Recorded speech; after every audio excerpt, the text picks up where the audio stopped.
In order, February 4th, 2026. First up is the Pledge of Allegiance.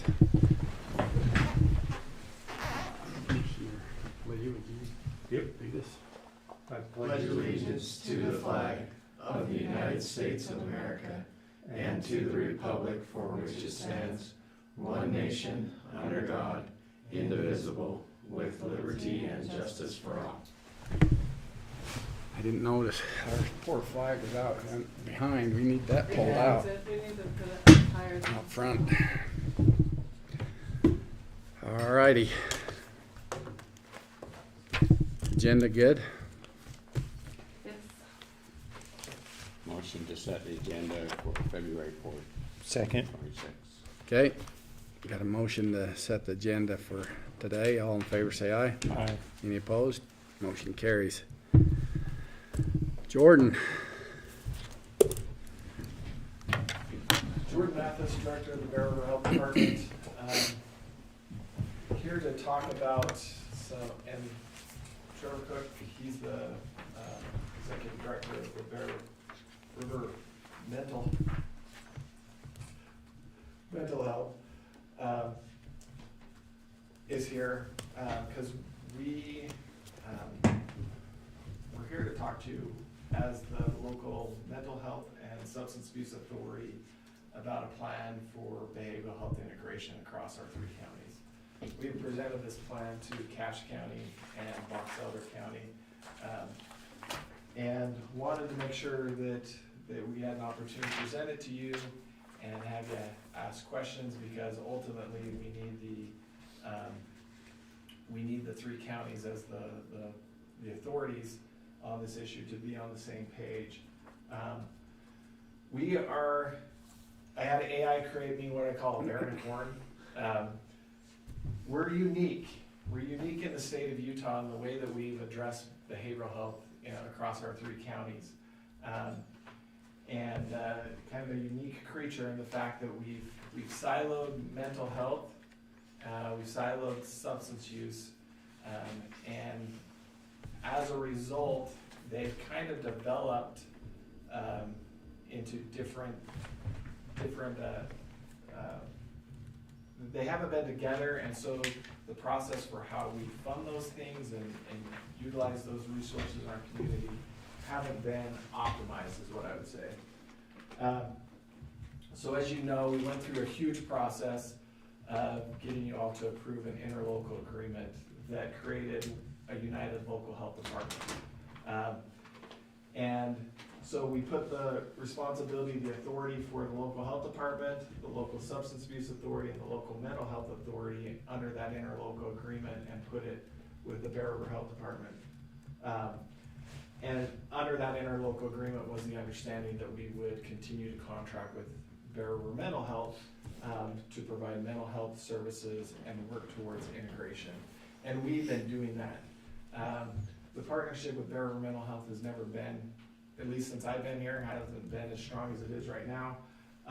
But as we've gone through that process, we've realized that in order to truly move towards some optimization of integration and delivery of behavioral health services in our community, there's some shifting that needs to go on. One of the big things with regards to that shift is the concept of Medicaid capitation. And Medicaid capitation, basically, what it does is the state of Utah Medicaid program gives a fixed payment to a managed care organization and says, here's the eligible individuals in your area. We're going to give you this amount of money per person for these eligible individuals, and you're going to manage that care. You're going to oversee and make sure that those individuals get the care that they need, but you're not going to get more than what we're paying you per person. And so it incentivizes that managed care organization to ensure quality of care and make sure that they're getting what they need, but there isn't excess use of that system. And so their job is to look at the risk and care and management of those. This is the way all of behavioral health in the state of Utah is funded primarily, including Bear River Mental Health. The health department that's overseeing substance abuse has never capitated for Medicaid. And that's where we're also this unique animal, the Barnacorn, is part of our behavioral health system is capitated and part of our behavioral health system is not. And so as we were given the responsibility to come together and figure out how to integrate, the best option for us is to move towards a fully capitated model. That brings up some issues because Bear River Mental Health's already capitated, we're not. How do we best do that? And that's where we feel like there has to be some shifting in the model, again, in order for us to move towards better optimization. And so as we looked at the integration, focus on improving individual and population health outcomes, that's our primary focus. How do we improve individual and population health outcomes? Maintain and streamline oversight. There's a lot of audit that goes along, particularly when you involve Medicaid, but even at the state level with these programs.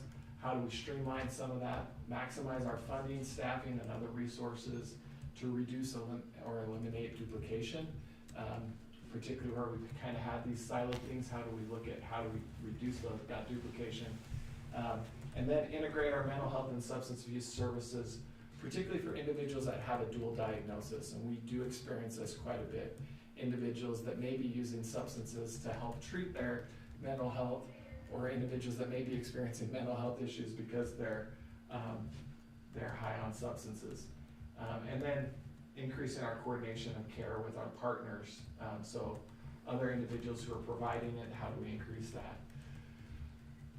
This is our recommended model that we'd like to move towards. We've looked at several different options, and this is the model that we came to for fully integration. So let me explain this a little bit. The state of Utah is still obviously a huge partner. This line right here is the contracts. These are contracts that come from federal and state dollars to the counties through their designated authorized channel, which for us is the Bear River Health Department. So these are contract dollars. We utilize these contract dollars and county dollars to help pull down Medicaid dollars to our community. And that's this line right here. Sorry. So we have the interlocal agreement that puts us in place. We have our Board of Health that is our governing board. And we act as this intermediary between the counties for the behavioral health system. And so we're now working to ask for all the Medicaid match, substance abuse and mental health match as part of the budget for the Bear River Health Department. The goal of this would be to actually push in our contract. Our contract right now with Bear River Mental Health is primarily for mental health services. But in this model, what we would do is we would say, we're gonna actually move and we're gonna push mental health and substance abuse services in that contract. So the Bear River Health Department under this model would not be a provider of substance abuse or mental health services any longer. We would push that down to Bear River Mental Health. We would primarily be responsible for compliance with these contracts. What it would also do is where Bear River Mental Health has vast experience, decades of experience in the capitated model, it would authorize them to be the capitated provider for, they already are for mental health, but then to take on the responsibility to be the capitated provider for substance abuse disorder treatment in our area, which would then bring all of capitation under there, and it would move us to a model where we have more fully integration between our mental health and our substance abuse treatment. Particularly for those that are on Medicaid, it would be a really, really great benefit because it wouldn't matter what their diagnosis was, they would be able to get the care that they need. We would still, the counties still have the oversight of our area plan. The area plan is approved by each of the counties. We would still maintain the Behavioral Health Advisory Council to offer input into what that plan needs to look like. In Rich County, one of the school counselors sits on that advisory council. And that would we would still utilize the Board of Health to be a public hearing to hear input on that area plan. So there'd be a public hearing before it comes to the counties for approval. So the health department would still act in some functions in that way, but the delivery of services would change to where it would primarily through contract fall to Bear River Mental Health. And we would just have the oversight for that. It would still allow them to have mental health and substance abuse network providers, which we anticipate, particularly in the substance abuse realm, as we transition to that, there will be a need for network providers. They already have mental health network providers. What this does is it provides a more integrated model for individuals.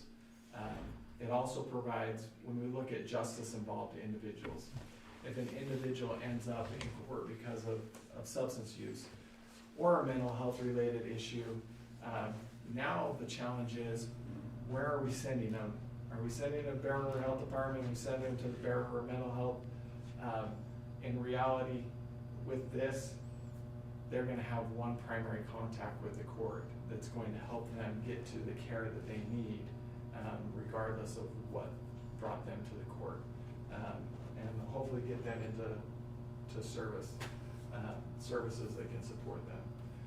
So this is the model that we're proposing to move towards. The catch with this model is the fact that this substance abuse contract that the health department has received is the largest contract that the health department has. And so for every contract that the health department gets, the way that we cover much of the administrative costs for the health department is to take a portion of each of those contracts. Well, if we're getting rid of the biggest contract that we have, we lose quite a bit of our administrative costs to cover things like buildings, HR, IT, those critical things that we need to be able to function. And so it leaves us with a deficit of about $250,000. And so we would be looking to the counties to help us bridge that gap. And that gap would need to be bridged in our 2027 budget. We have the funds right now to bridge that gap, but we would be looking to that.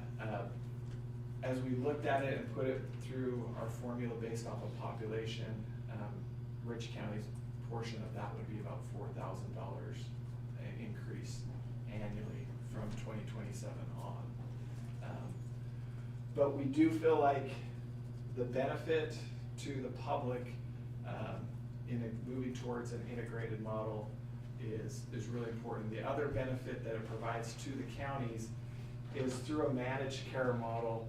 Right now, where we have a fee-for-service, the counties are technically on the hook for any Medicaid expenses. So there could be providers providing substance abuse treatment in our communities that could potentially be overbilling that system, and the counties are responsible for a match for those services. So it provides a more controlled way so that the match requirements that the counties are responsible for would stay in check a little bit better than the model that we currently have. So that's the advantage, and we'll probably see that advantage come back in decreased match requirements. Just a reminder that you are the Substance Abuse Authority. The big question is, what are the next steps? Wanted to make sure that we have an opportunity to collect comments, questions, and concerns from county elected leaders, because ultimately you are that authority. Talk to each of the legislative bodies, and then if you're amenable, we would move forward with the rewrite of the contract for behavioral health services.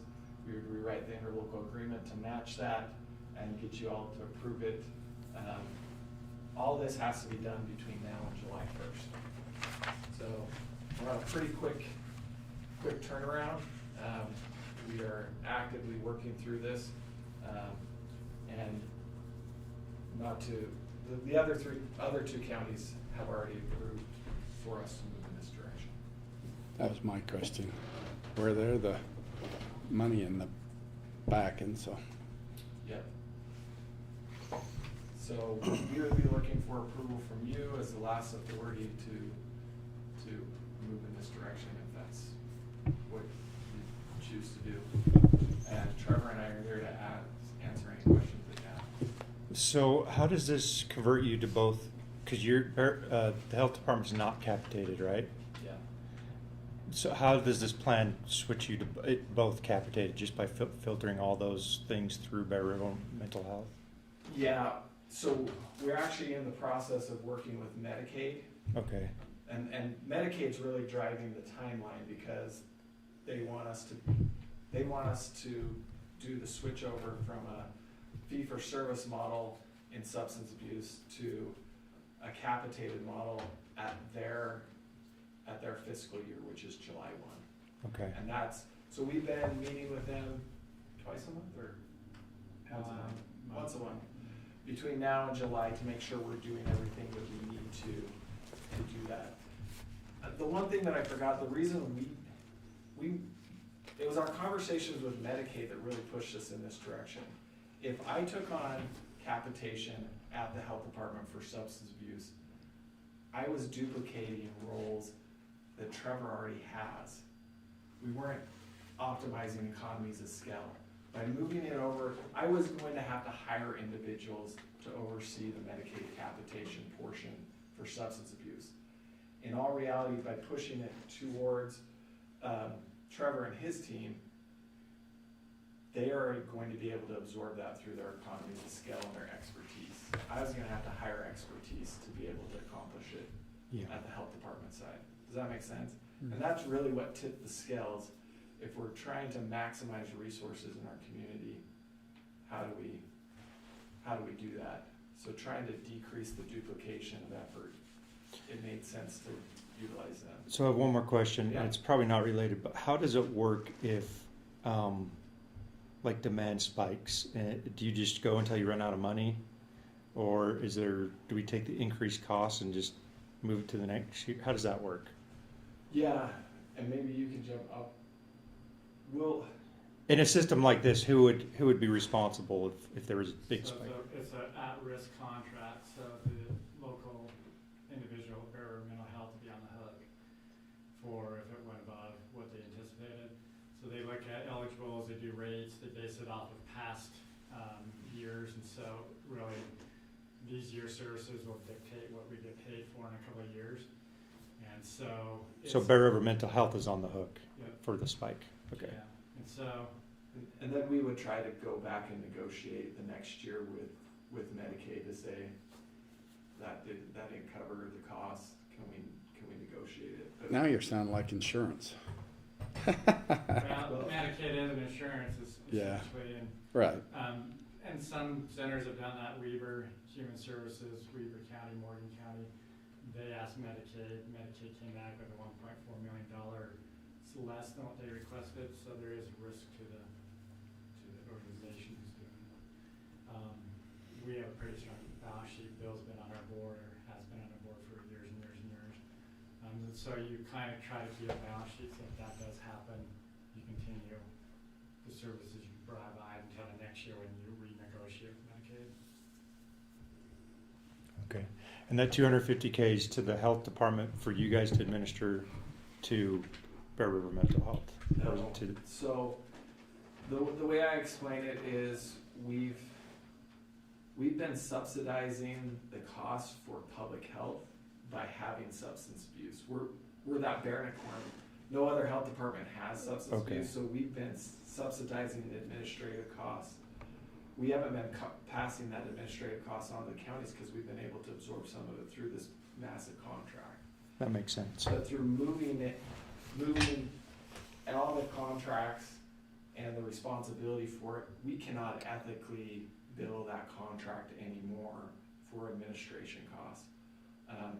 We are negotiating with Bear River Mental Health to have a small administration fee taken off for the oversight that we'll have for contract compliance, but it's not going to be $250,000.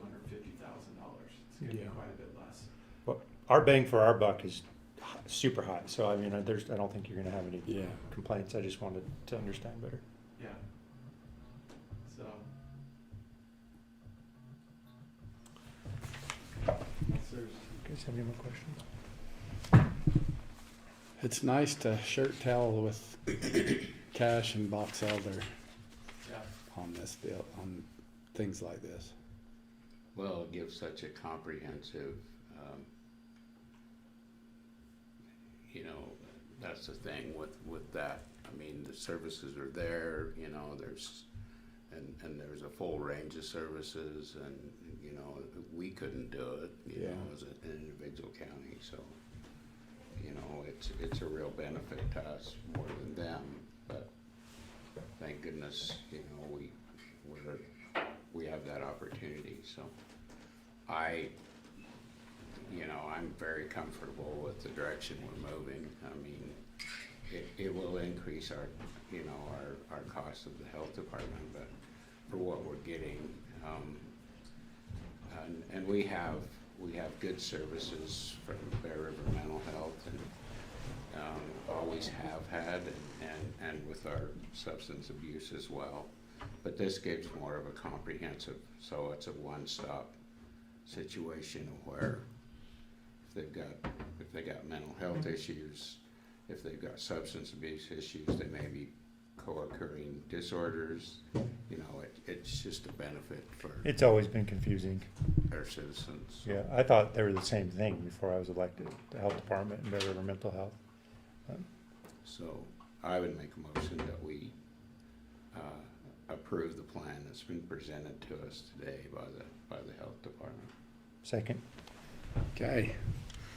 Got a motion, moved and seconded. All in favor, say aye. Aye. Aye. Any opposed? Motion carries. We're good.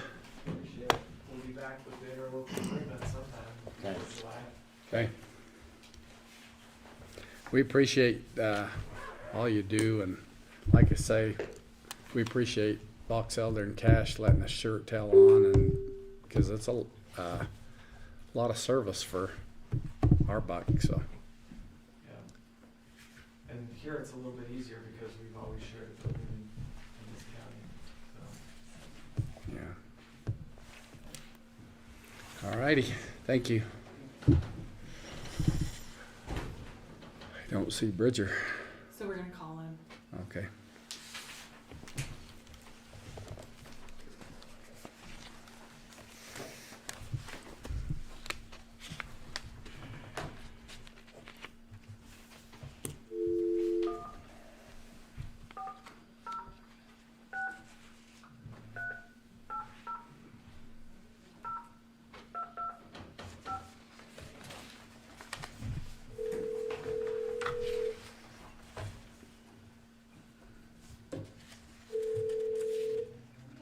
Hello. Bridger, Hey. you got the Rich County Commission on the line. Hey, how are you? Good. How are you doing? Good. So you're looking for a business license, eh? Yep. Yeah, I am. Why don't you tell us a little bit about what you're gonna do? Well, I've had this business going for, like 3.5 years, almost 4. And it's just like hauling the portable sheds around and just trucking, and then I do the welding still. So, just kind of the same thing. It's just because we moved out to Mountain Fuel, and now I didn't know that. The last year I got one through Randolph, and this year they told me that I had to get one through the county. Oh yeah.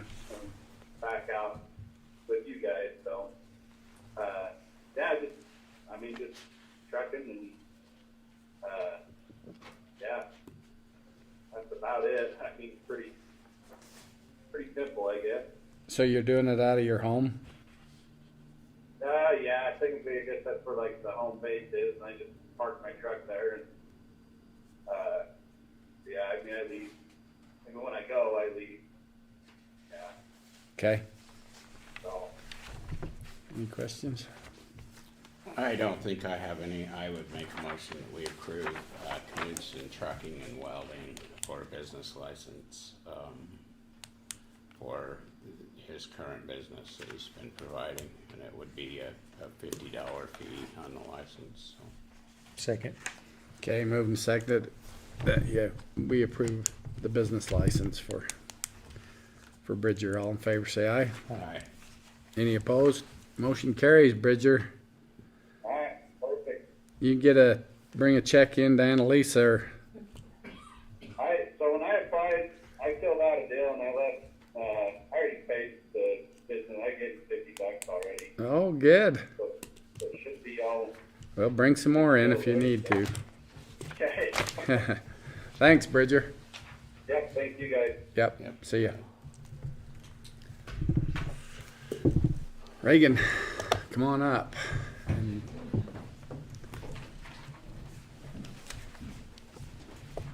just here for moral support and also to support Dom anyway. But Perfect. Jay? Okay, State your name and what you're here about for the record, okay? my name is Dominic Casillas. I'm here to why we should have for 4-H should include meat birds into our county fair. I got a little paper written up. Good morning, members of the board. Thank you for taking the time to listen. I'm here to talk about why adding meat birds to our 4-H fair would be a positive step in our program and our youth and our community. First, Meat Bird Project strongly aligns with the core mission of 4-H, teaching responsibility, hard work, and life skills. Raising meat birds requires daily care, proper feeding, biosecurity, record keeping, and time management. These are real-world skills that prepare the youth for agriculture careers and life beyond 4-H. Second, meat birds provide an affordable livestock option. Not every family can afford cattle, sheep, swine, or goat projects. Meat birds have a lower cost of entry, take up less space, and allows more youth to participate in the fair and help make the 4-H more inclusive and accessible. Third, the project has already proven to work well for many successful fairs. For example, 4-H county fairs across states like Ohio and Texas, Indiana, and Utah regularly include meat bird projects. And the Ohio State Fair program offers meat chicken projects focused on education, record books, and proper animal care. Numerous county fairs in Texas and Midwest run meat bird shows with clear rules, strong participation, and positive community support. These fairs demonstrate with clear guidelines and supervision, meat bird projects run smoothly and responsibly. Fourth, meat bird projects teach food production and food responsibility. Youth learn where your food comes from and how to raise animals humanely and importance of proper processing of food security. These lessons are especially valuable today when many people are disconnected from agriculture. If meat birds benefit the fair and the community, they can be used for educational displays, showmanship competitions, auctions, or donations to local families, buyers, and food banks. This adds value to our fair while showing the public that 4-H about education and not just competition. Finally, adding meat birds would not be something new or unseen. Other fairs showing it can be done safely, respectfully, and successfully with proper animal welfare standards and fair rule and space. In closing, adding meat birds would increase youth participation, strengthen agricultural education, promote responsibility and leadership, and support our local community. I respectfully ask the board to consider allowing meat birds at our 4-H fair so more youth can learn, grow, and succeed throughout this valuable project. Thank you for your time and consideration. You're welcome. So we've never done this before, apparently. Meat birds. When Daryl was the extension agent, they Few did years do ago. it briefly. Yeah.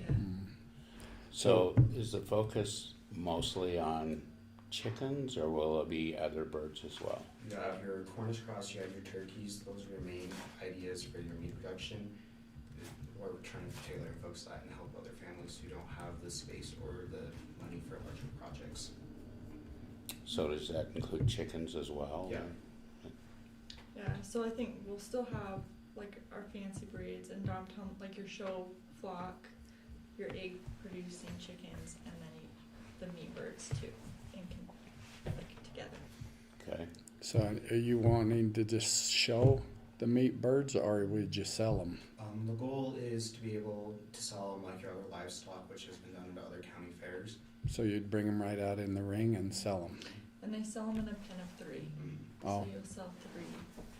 And you have some Cornish hens to sell? Yeah, Cornish hens to do the Cornish cross is your main breed because they put on more meat.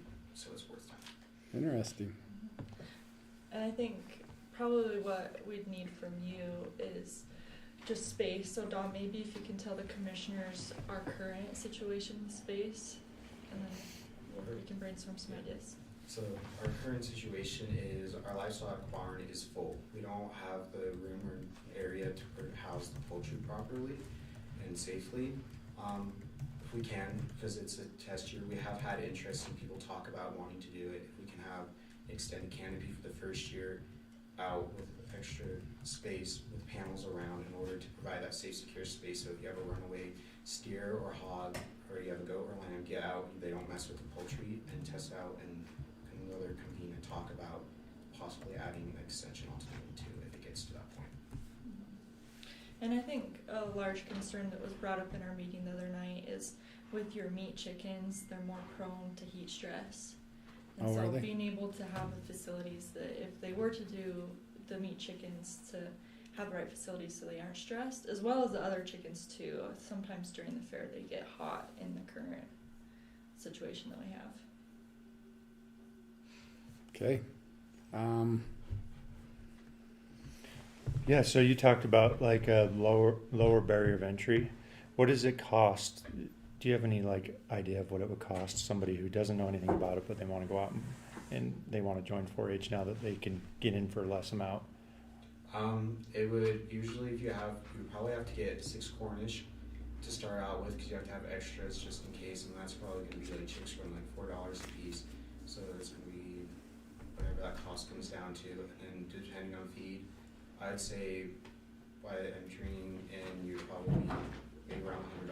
It just depends on how deep you want to get in with any other kind of subject in the hobby. That is awesome. So if they didn't have livestock, but they still want to be involved in county fair, you're suggesting that a meat bird would be the easiest way to do it. Yeah, give them another option in order to. Some families don't have the space or time, like the resources to do larger. Yeah, and when you say time, it's actually a really short project, so you'd only have the birds at most 12 weeks.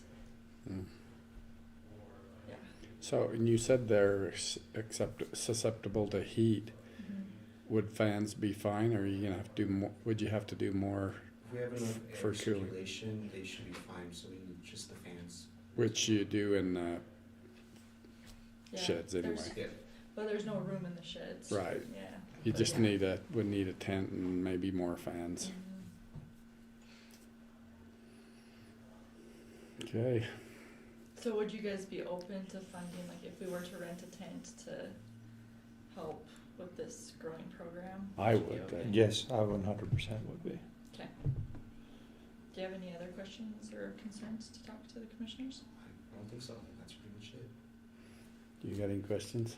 I don't. I guess we probably ought to put it in the form of a motion that we add meat birds to our county livestock fair and sale. Is that a motion? It is. Okay, second. Okay, moving second. All in favor, say aye. Aye. Any opposed? Motion carries.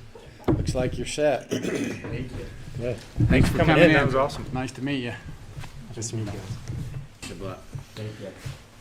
So why don't you start looking at tent sizes and rentals and that kind of thing? I know we talked about Mark Smoots, because he let us borrow the tent the year that the wing got tore down. Maybe if we could rent from him again. I mean, Would- we already have those blocks. that we Would you need use. more than one, or were you I thinking? think we'll probably need 2. I think they have a pile of them in Garden City. Yeah, I think it's a chamber. The chamber owns them, I think there's 3 or 4 they use for like the, Huge ones? Yeah, I don't know if I want a big one.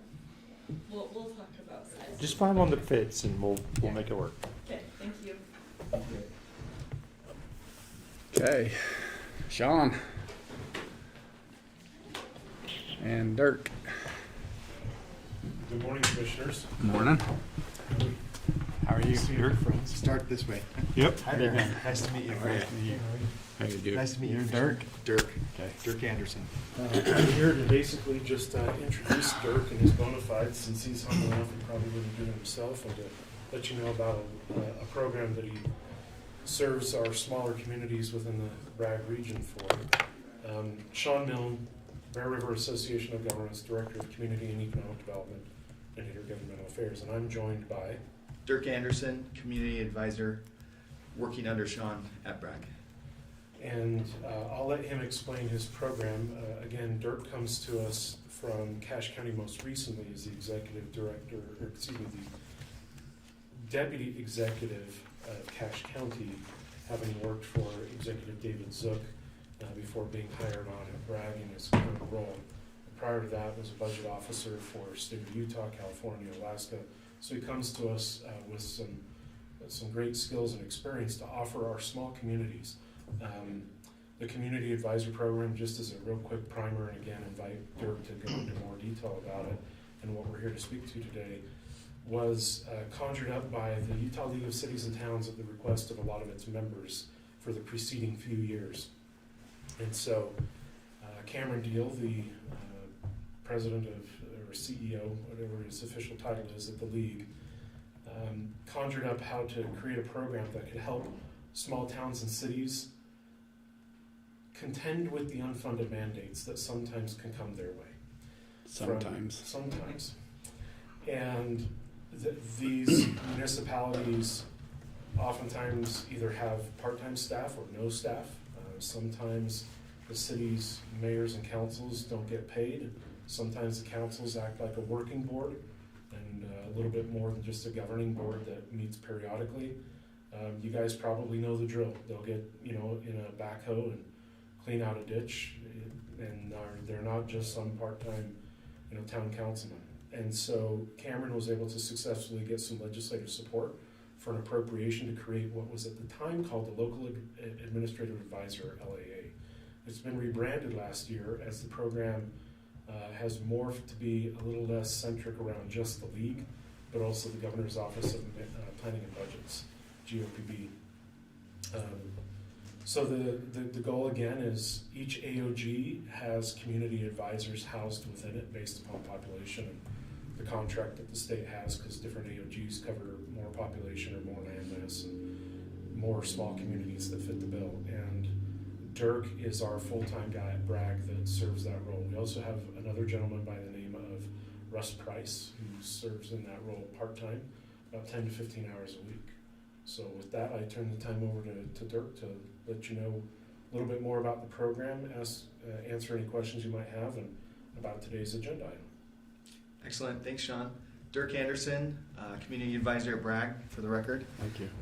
So I was hired in, October of last year as the Community Advisor. And I think what's good to share, we have our program, the Community Advisor Program, it's limited to the communities that are eligible. And when it comes to your cities and towns, that really means 10,000 people. So it has to be under 10,000 people, and they have not hired a professional city manager and that kind of thing. And so within our Bragg region, there's about 28 of those communities, and your county is the only county that is in that list. And it's already been an honor. It's really neat to me. I grew up in a small rural town in northwestern Illinois. We were the county seat as well, and I didn't realize how small we were until I got out of Morrison and went to the big city, Chicago, where you took trips, and then came out to Utah for school. But what I find so interesting and what makes your role so important and the role of your professional staff is that it means more per capita. Your efforts mean more per capita for rural America. And that just really inspires me. I'm a huge fan of when you tell people that I really like government, they give you a weird look. And so I always clarify, oh wait, sorry, I like good government. I'm a student of good government. And so what we have at Bragg is we have what they call the Unified Contract, and it covers three very important policy areas and program areas from the state's point of view. And those three are the Community Advisor Program, which is any general administrative support we can offer all of the communities and this county. and then technical planning assistance, and that usually comes into play when we're helping to update the community's general plans. And then also they have a category called capital, and so that includes what's called the CASI, and then also helping these communities document their inventory of capital assets, because then those become important for other programs. It's a requirement to have some of those inventories to qualify for the CID program and things like that. So we do have a list of the most important things we should be helping the communities and the county with, and they remind us of those regularly. Updating the general plans is one of them. These capital lists is another one. But then also, as you see on your agenda, one of them is the law that was created a couple of years ago, the Government Data Privacy Act. And what's really interesting to me is that one of the options that the state gave us last year, that law created an annual report that we have to report back to the state on. Just generally, how are we doing on our data privacy at the most local level? And of course, the state did, they thought that every single town needed to comply. So even or cities and towns of the 5th class even have to report, and of course, all counties. What was interesting to me is I emailed this opportunity to do a survey with each of our 28 communities that we cover. And the towns, these little towns, they don't have a lot of programs where data privacy even comes into play. But then I called Lisa and we went through the survey, and I'm like, oh yeah, you're a county. You've got a county jail. And there's a lot of taking of personally identifiable information that counties do that these little towns just don't do. And so the other requirement on that program, though, is that each town and county that they have, that they've passed a data privacy code and policies. And so I'm here to help Lisa and the rest of you with any ones that's kind of hitting is our data privacy code. The state has provided a really helpful website, believe it or not. It's privacy.utah.gov, and that has many resources for people like your professional staff, but also for me to just kind of shepherd some of these small communities through developing their policies and code. So that's kind of an overview of the program. I spend my time with 28 communities, and the way we have it split right now, I have 14 of those communities, and Russ has basically all of the communities right now in Cache County, and I have Rich and Box Elder. We can't update every one of those communities' general plan every 5 years, but we can help with what's most important. So that's how I prioritize my work, is both the things that the state is telling us we must do or should do, but then also we take our hints or our, my workload really is prioritized by what the communities need the most. And so that help could be as intensive as actually helping you to update your general plan, or it could be as small as one of the small communities called and asked me about who do we contact at the state for annexation. And I literally did a quick Google search and I found the person and then made sure they were the right person at the Lieutenant Governor's office, and I just passed that information on to her, and she was super grateful. So it's small things but also the bigger things, and really I'm here to be used by you as best I can, by you and according to your priorities. So. And we want you to know what the program is so that you can also, as your municipal leaders change or you're here in the community, you know more than we do, and we recognize and really respect and appreciate that as you have those conversations, you can pass along the resource that BRAG broadly and specifically the Community Advisor Program can be to those individuals. Like Dirk said, they're small and large in their focus. One of the tasks that he's taken on, that I say a little bit tongue-in-cheek, is an agriculturally related challenge in Box Elder County, in a small community that has quite the breeding operation for some noisy birds. Hundreds of them that may or may not be in compliance with what the city would like, but there seem to be some differing of opinion of agricultural protection for that many roosters and what their purpose of being bred for may be. And so the program stops short of being an accountant. The program stops short of being an attorney, but it might play an attorney on TV and it may help with some bookkeeping. And it really is, again, just about being a resource to the smaller communities that may not even know that they're out of compliance with state expectations. And that has a real risk of sales tax being withheld, gas tax being withheld, because they're not in compliance with their reports. And I know I don't need to tell you, so it's a bit for the audio recording and anybody that watches, that the state has had a bit of fervor in recent years, notwithstanding the current legislative session, about increasing its frequency, depth, and scope of some of the audits.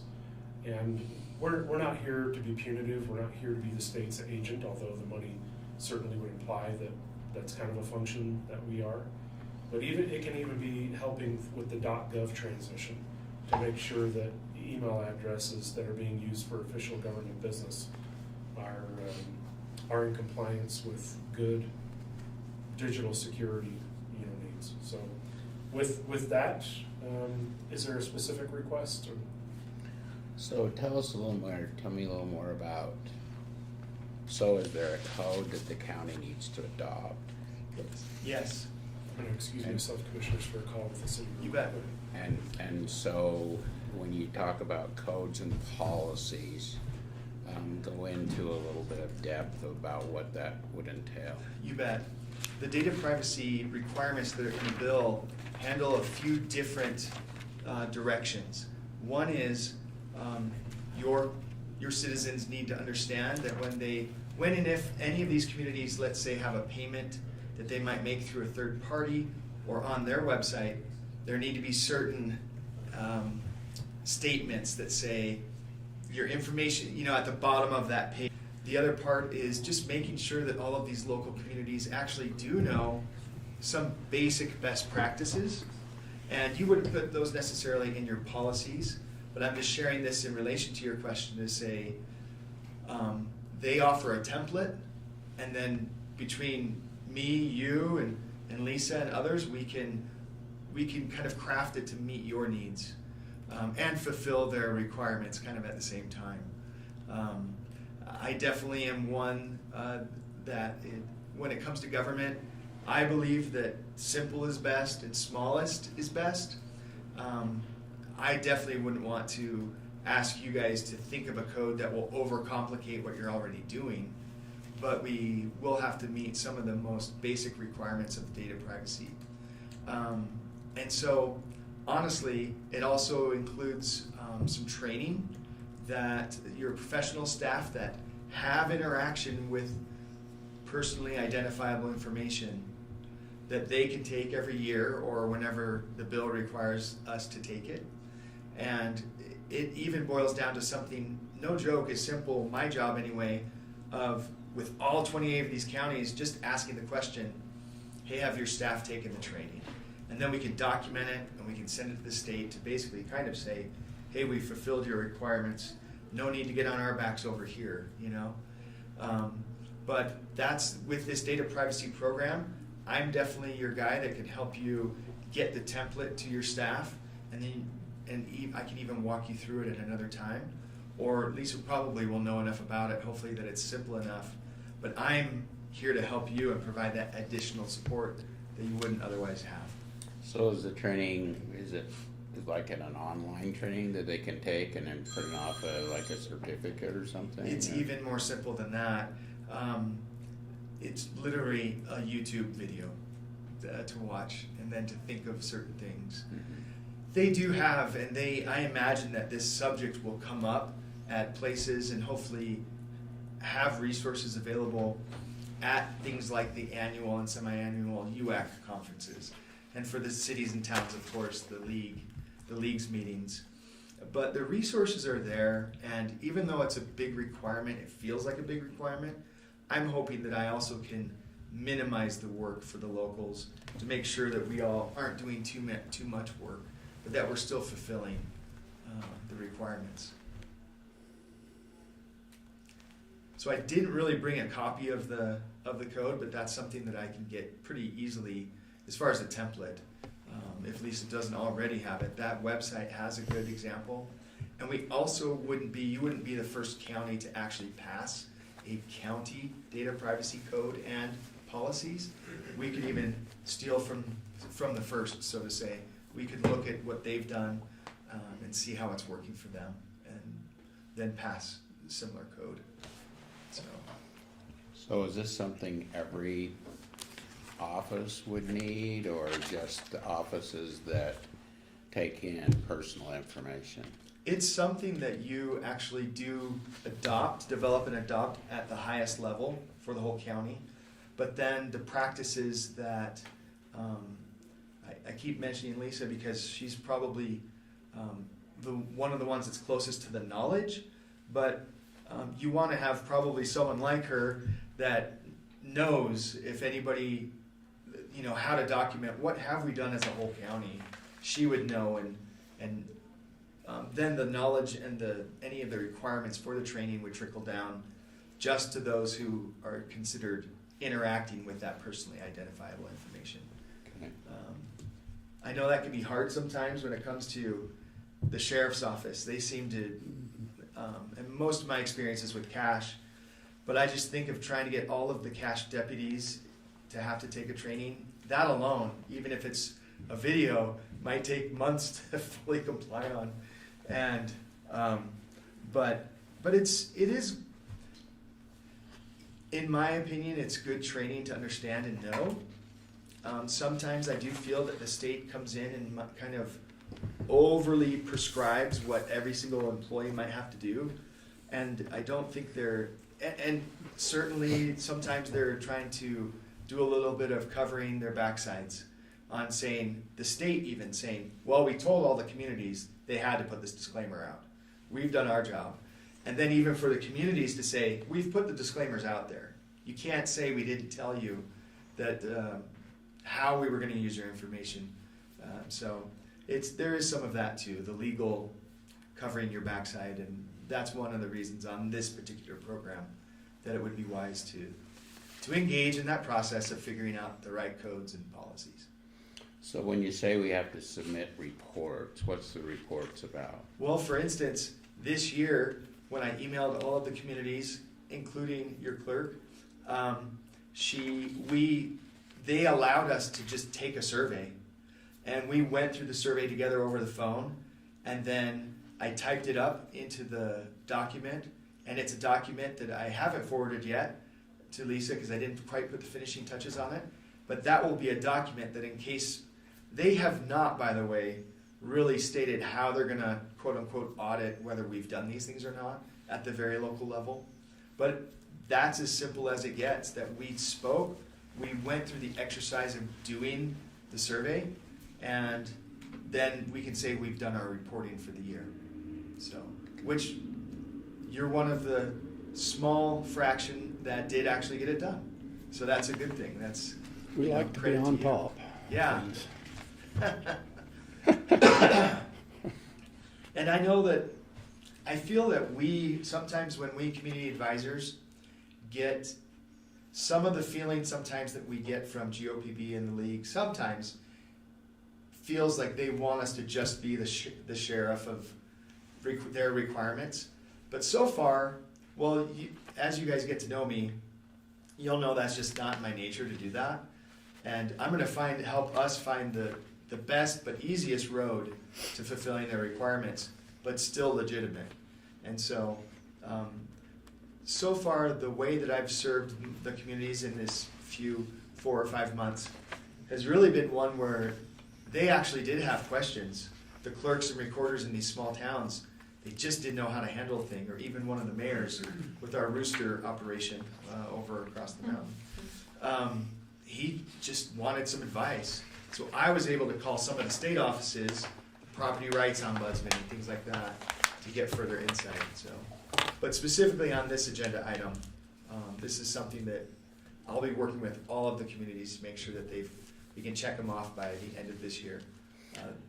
So what we filled out, we've got ours submitted, is that a yearly thing that you Yeah. have to do? I actually double checked the code this morning, and it's an annual report. But in my imagination and experience in government, in a way, it's more like an update every year. Then it's not the report's not going to change, especially as you get updated with our code and policies at the county level. This year, at the end of the year, it'll look different because we'll say, yeah, we actually did pass our policy. We went through the process, passed some policies, passed a code, and that'll make all of the bureaucrats at the state level just smile, right? That they're trying to get this program all the way out to the end of the row. Do you have any questions, Anneliesa? You're more involved in it than any of us probably, so. Well, I just want to know, so the annual report, that is something that we discussed and then you submitted on our behalf? I haven't submitted it yet, mostly because I've done so many of them. Yeah. And our interview was over the phone, so I've got all of my notes there, but I need to translate it into actual sentences and then share it with you, and you can share it with the commissioners. Okay, and is it something you need me to submit then, once That's- it's done? You know, that's a great question, because I don't believe they've actually told all of us communities.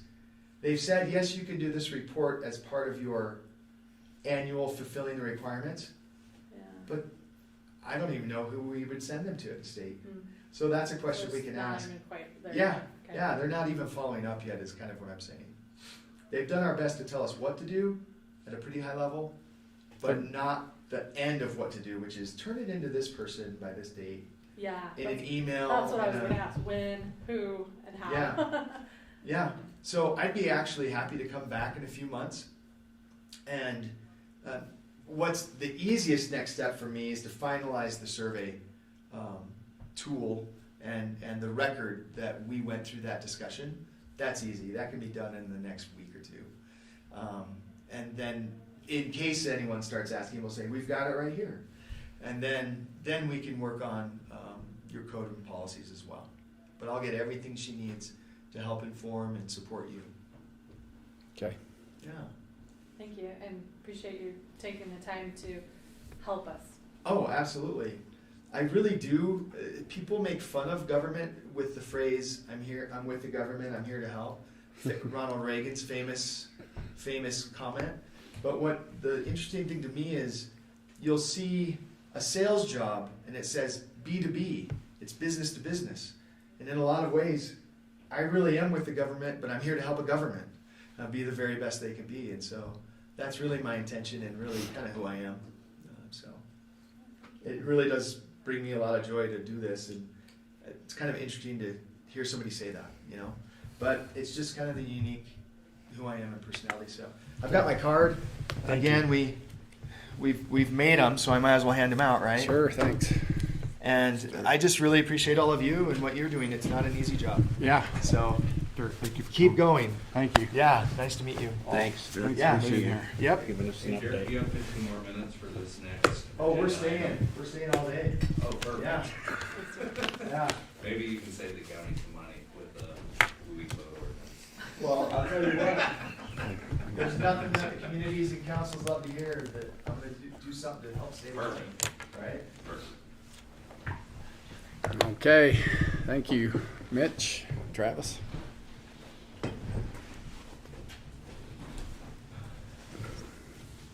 State your name and business for us. Mitch Polson, Planning Administrator for Rich County, And Travis Hobbs, Rich County Fire Warden, Utah Forestry Fire and State Lands. and Ben sends his apologies for not being here in person. He was double booked today and wasn't able to make it, but wanted you guys to know that he fully supports this fire code adoption. We'll have some language to you guys for review for next month. So, I think the one question is still on the table, and I don't think this needs to be decided today, something we can think about. The map where the WUI, so the county would need to set up a WUI boundary and decide where this code would be enforced. It's totally up to the county to decide that. I know, I talked with Dan a little bit in the past. I think that the county has just kind of said, the entire county is wildland urban interface. Some mixed feelings there. I think that is true in a lot of cases. The hardest thing that I've been trying to think about is how to easily define that boundary, because I think it's important we easily define it, whether it be a road or some like boundary line, so it's easy for planning and zoning, our building officials to enforce that code. Do you guys have any thoughts on that? I mean, and really what we're talking about is, so there's gonna be some restrictions on development, and if somebody builds a home, you know, maybe requiring like Class A fire materials to be on the outside of their home, some of that stuff. You know, you take a place, like a small place, just an example, my place in just south of Idle Beach. So I mean, really, like out in those irrigated fields, it's probably not wildland urban interface. I mean, or I can think of some other places, some irrigated spots around the county that's really not wildland urban interface. And I hate to put undue burden on somebody if they were wanting to build there, that, you know, they're gonna have to do Class A building materials on something like that. However, I do, and I was thinking about this, is maybe we could do some sort of they could ask for an exemption during, you know, when they go to planning and zoning, if that was to ever come up. A classic example out by the junction, there's a pole barn going in right at the bend. I mean, that would be like, just down the road, you got wildland urban interface and sagebrush taller than I am, but right there, he's surrounded by an irrigated hayfield. I mean, that building has no real risk of. It's a house. Oh, house, yeah. Barn, That has or barn dominium. barn dominium. That's the new way, yeah. Mm-hmm. But like really has no risk for fire, and technically that would be a Class A constructed building anyway with the metal. But I just so thinking about that, like, I don't know if you guys have any thoughts. It's just hard to come up with defining lines. Like I was thinking about Round Valley Metalville. You know, let's say a developer comes in and wants to do something there. I mean, some of those hillsides that are out there in the middle of there that's full of sagebrush that is for sure a potential fire risk. Yeah. I hate, yeah, I agree with all of this, and there needs to be some things done in this WUI. Yeah. And all the WUI maps and stuff, but I hate telling people what they can do with their own property, private property. So can we just adopt the bare minimum, whatever the state has? Yeah, so. Yeah, go ahead. Come on up. Have a seat. Yeah.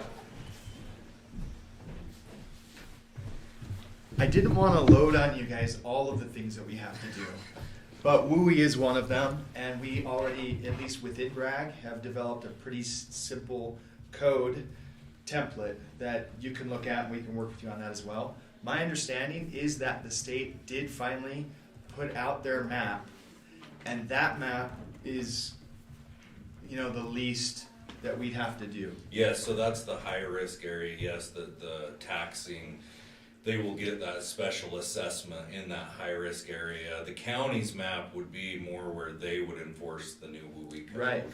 Right. And it does need to include those areas at a minimum. Yes. And how do those coincide with the Forest Service's map of the WUI for Rich County? That's a great question. I haven't compared. The Forest Service really looks at boundary properties. Right against the Forest Service. Yes, that's where they're really like mostly focused on. So you're gonna have areas like Bridgerland Village would be an example. Well, this developer that called me said he's looked at the Forest Service maps and his property is in the WUI, and he's like, I'm not up against the Forest Service boundary. Yep. So it extends further down to answer your question. Okay. And he's definitely in the like WUI there. I mean, Right. You he's could see actually that adjacent to the high risk WUI. Was he not in the state one though? He was in the forest one, but not the state one? He only told me that he looked at the Forest Service. Okay. It's usually the other way around, because the new map will come down further from, I think the philosophy being, well, a fire could start at that house, and then any fire started in that spot would go up to the mountain. So. And I mean, yeah, we could do it as simple as, you know, Garden City asked for some suggestions, and one thing I suggested with them is they could use the canal that runs through Garden City, both directions out of Swan Creek is a pretty good barrier. At least in their city limits. I mean, you know, you're down below the canal, you're more in irrigated hay fields or it's developed land. The hard thing is like once we get out into the county, it's gonna jump around where we got like, you know, just an example, by Swan Creek, that would be in the county. You know, you got sagebrush coming right down to US 89, that wildland coming right down there. And maybe we could just more focus on areas around the Bear Lake area. I mean, that's the most high risk WUI. So what's the difference between the counties and the states? The counties is really where they would enforce this code. And the county can be as simple as we only want to enforce it in the state's high risk, or the county can be a little more. I think. Well, but states is a minimum, the county can decide. Add to it. Add, yeah. Okay. Yeah, if that makes sense. Where do you find the state's WUI map? So if you go to the URAP portal, so it's Utah Wildland. Well, just type in URAP. Utah. WRAP? Yep. Okay. URAP map? And it'll actually be the first thing that comes up. Great. And we can play with that. I don't know, but I do think a good boundary that's easy for planning and zoning, like, or if somebody comes in potentially for a building permit, that they can look at it quickly and say, oh yeah, you're in it, you're out of it, almost like a zoning map type thing. Where it'll be hard is where you got properties, where you got part of it in, part of it out. Yeah, that's why roads and, Right. yes. Yeah, right. When If you go off a road that delineates or some feature, I sure think it makes it easy. We could look at it, but I'm pretty sure it talks about, the code talks about any building, so even down to the individual building. So you might have a property that has a house that's not in it, but their barn that they put in the back is in it. Okay. And they'd have to be assessed. Sure. Wildfirerisk.utah.gov. Yeah, that's. Wildfire risk, all one word, .utah.gov. Seems like we're taking away people's, we're doing their job for them. We're thinking for them. Thinking for them. They're the ones that should be thinking, I don't want this to burn, so I'm gonna fix it. You know, and it's really interesting too, and I think the other thing we're seeing is along those lines is insurance companies are crushing people right now. Like, I mean, we're having, well, Dan Ames' house out on Freedom Lane. He's running into issues keeping insurance. Really? It's all over the county. In places that I'm not, I guess my head doesn't go to as wildland urban interface. That place wouldn't be a problem at all. Yeah, and it's just one of those things that we're seeing this, and so not only do we have the state kind of mandating this, but we also have insurance companies, and guys are just getting crushed on their homeowners insurance, losing homeowners insurance, and I think it's going to be, yeah, it's one of those things that's just going to keep rolling. But do you guys lean more to maybe try to identify that WUI map more definitively than a more of a broader approach? Yeah, I think we do. We probably have to. We don't want to, but we probably need to. And I mean, there's nothing, the other thing I wanted to stress is, if let's say we don't pick a spot and a big wildfire takes off, there's no like, oh, you didn't identify this. That's kind of completely. That's what I was wondering, if we're gonna be under the microscope when we do have a fire. No. It's really just a stepping stone to do a little bit better to protect our communities, and it's not like it's a liability. If we don't, yes, we're taking a stab at this. This is what we think our WUI area is, and it's not 100%. But we're working on it, and we'll continue to work on it. And I think it's more, the properties there around the Bear Lake area. One of the things we've got to establish, though, is we've got to figure out what we want in this map, because at that point in time, the insurance companies are going to have to use this map to rate the danger, basically, to help establish, number one, insurance, and number two, rates. So if there's areas that are included in this WUI map, like something that's like we're just talking about this house down at Jay's there. I mean, why should there be, you know, I mean, that ought to have the lowest rating of any. It shouldn't be included even in the map. So as they pull these maps up, it's the same thing as the floodplain maps, you know. I mean, it's kind of like insurance companies look to see if your property's on a floodplain, and if it is, you know, you're going to pay a higher rate or you won't even be insured. And so, but yet that's in an area that hasn't flooded for years and years and years, or maybe has never flooded, but because of the modeling that was done, you know, it shows up. And so we've kind of got to carve this out to the point of where, you know, the dangers, you know, the elevated dangers of having fire and risk is included, but the areas that are not are not. And I don't know, I think we really got to have a really close look at the state map and you know, and the areas around. I mean, you can create a map with modeling and that's all fine and dandy, but it's not until you really get on the ground and say, Yes, is this in or is this out? for sure. You know? Yeah, you're exactly right. And I mean, yeah, like, and it's hard because you do have, you know, places that, like that house, I mean, there's no risk. It's irrigated alfalfa around it. Like, it's just not going to burn. And, you know, you go 2 blocks, 3 blocks down the road and have, you know, sagebrush hillside with sagebrush. It's just different, and it can change so dramatically and quickly. So I don't know. Yeah, that's the hard part is to get it defined.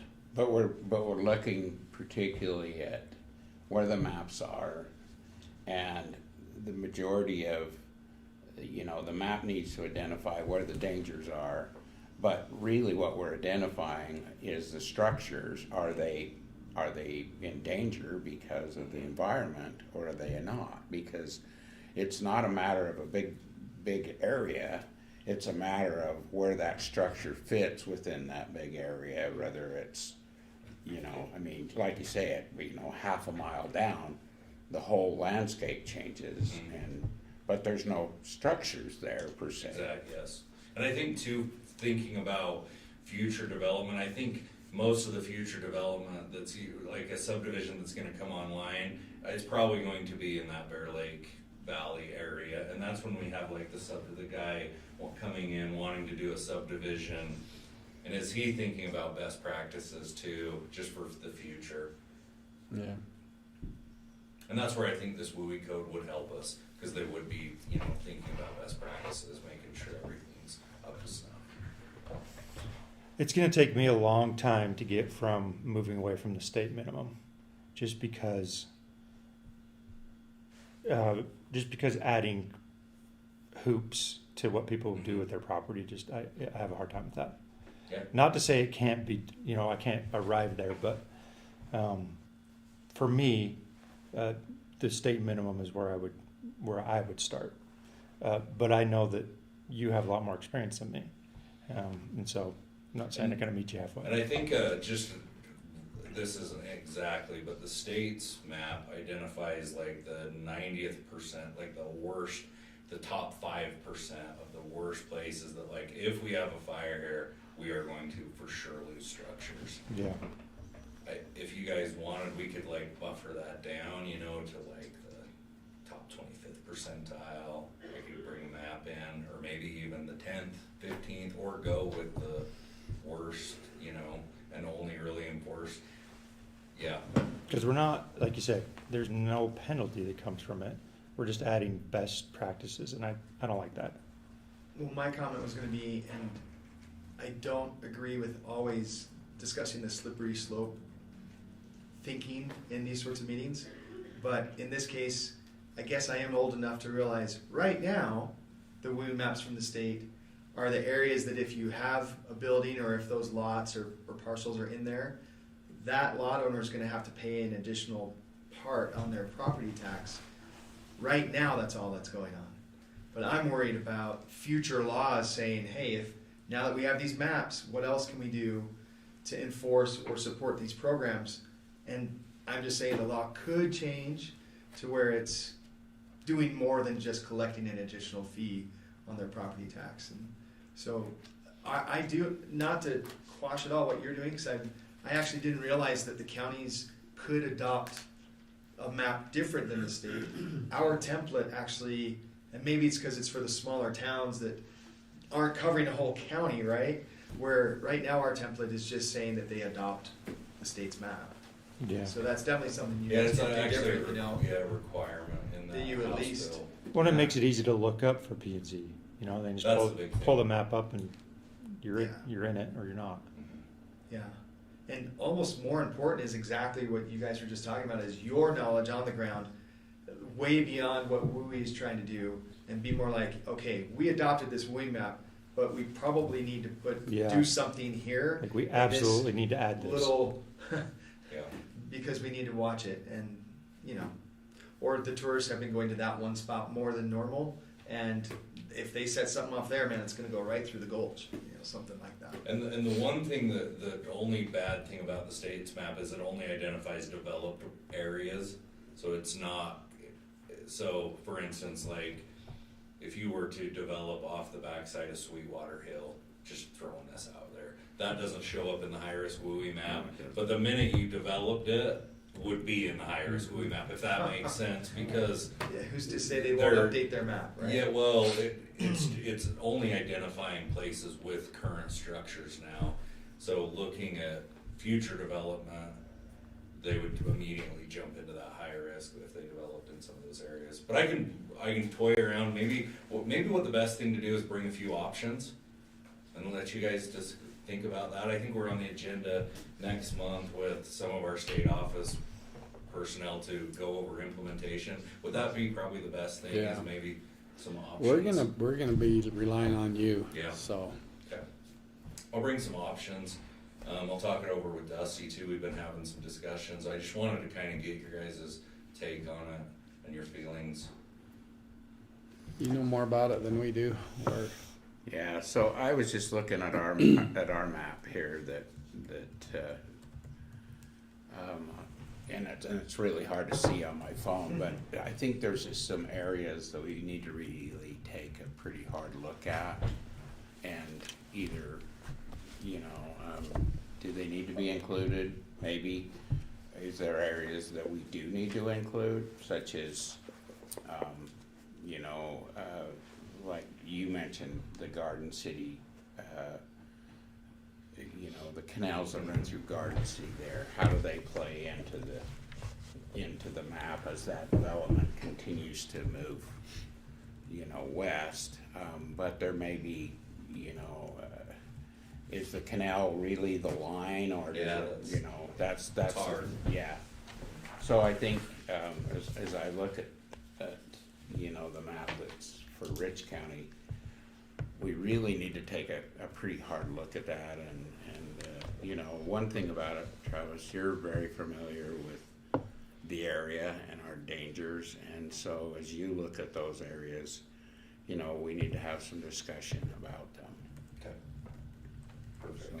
And then as far as the WUI code, We need getting to, in, you can get them a template. Yep. So you don't have to spend a bunch of turn taking off of legislation, converting it, and that way, I think the attorney would be happy with it, and then we can get that code. Okay. yeah. Yeah, that Yeah. template will be really helpful. Save the county some money instead of having Ben go through everything line by line and rewriting it. It may not be as grand as you think it is, but it is a template. Well, And that way, well, then again, meet the state minimum. Exactly. That's what we gotta it do. meets state minimum, and then you learn what you can for Yes. your own Yeah, benefit. and get that adopted, yeah. Perfect. And then just going over like planning and zoning, I mean, they just have to know this, the building official, I mean, cause some of that stuff kinda falls on them later, but I don't think it's that big of a deal. And one thing I will say, Class A construction, man, if I was building a house over in Bear Lake, I would just do Class A construction, cause I mean, it'd probably save you thousands on insurance. Like, I think for future, I think it'd probably be a good thing for most people, probably save them money in the long term to just adopt and follow like Class A construction standards. And I don't think it's as expensive as, like, you know, back in the 90s, Class A was pretty tough, but now we've got, I mean, gaff. Sometimes it's cheaper. Yeah, like gaff shingles, shingles everybody uses on their house, they got Class A building, and I mean, they're like almost the same price. I think you're gonna see insurance companies pushing you in that direction. Yeah, I You think know, that is. I think that's, I know on our, you know, when I was on that wildfire commission, we had some insurance people there. And that's the thing, it was, you know, they called it home hardening is the Yes. term that they used. And they were very specific, is the fact that if you wanna, you know, you wanna build a log home, you're gonna have to understand that your rates are gonna be a lot higher on a Yes. log home than with hardened materials that are gonna be fire resistant. Yes. And I think one of the other things, and interesting as it is, you know, what's the minimum defensible space for, you know, but we still got cities and towns who are saying, you know, well, what I should say is we got developers who are fighting and saying, well, 10 feet is, you know, it can't go past 10 feet. Well, that's, you know, why are we not embracing the fact that at the very beginning of construction, let's at least put a minimum in there. 10 feet is a minimum? That's crazy. It's not enough. Yeah. And I mean, and that's the thing is if you had every home with a good, you know, 50-foot buffer around it of no vegetation, well, I mean, the chances of them surviving just goes through the roof. Oh, yeah, And absolutely. like, but yes, and just planting, you know, trees that like are a little more susceptible to fire, you know, that are gonna stand up to fire, and trimming trees, bushes, just like simple things. It's, but getting, that's the hard part is. Well, we gotta move in that direction. I mean, Yeah. it's just, you know, I mean, it doesn't take, you know, when you see complete cities burning up. Yes. And then when all of a sudden it's kinda like, well, you know, your insurance on your house has been canceled. And you think, well, fine, I'll just go somewhere else. And when you go to another insurance company and they tell you the same thing, it's like, wow, I got a $750,000 house here and I can't even get insurance on. And it's already becoming a real issue. I mean, there's been multiple people, Bridgerland, Sweetwater, that are having a very difficult time finding somebody. A lot of it, they're sending their insurance companies are asking for pictures of the exterior. They notice it's not Class A material, and that's like basically what they're saying. It's like, well, we're dropping you. And then you might find somebody, but the rates are all going higher and higher. And, you know, and then I think about it too, long term is like, it sucks because if there is a big fire there, it falls on the county shoulders, you know, for suppression costs. After, you know, the state, eventually it hits all taxpayers, and so it's just, it's very difficult. Yeah.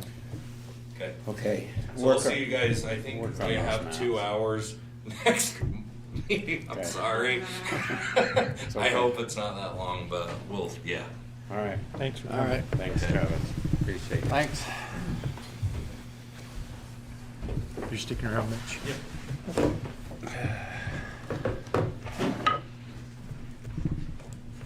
Yeah, it's interesting, so I'm hearing that sentiment a lot more of elected officials and planning and zoning boards going, we're tired of having to regulate everyone's lives to the nth degree with fire suppression and this, and it's like, does nobody have any responsibility for their own actions anymore?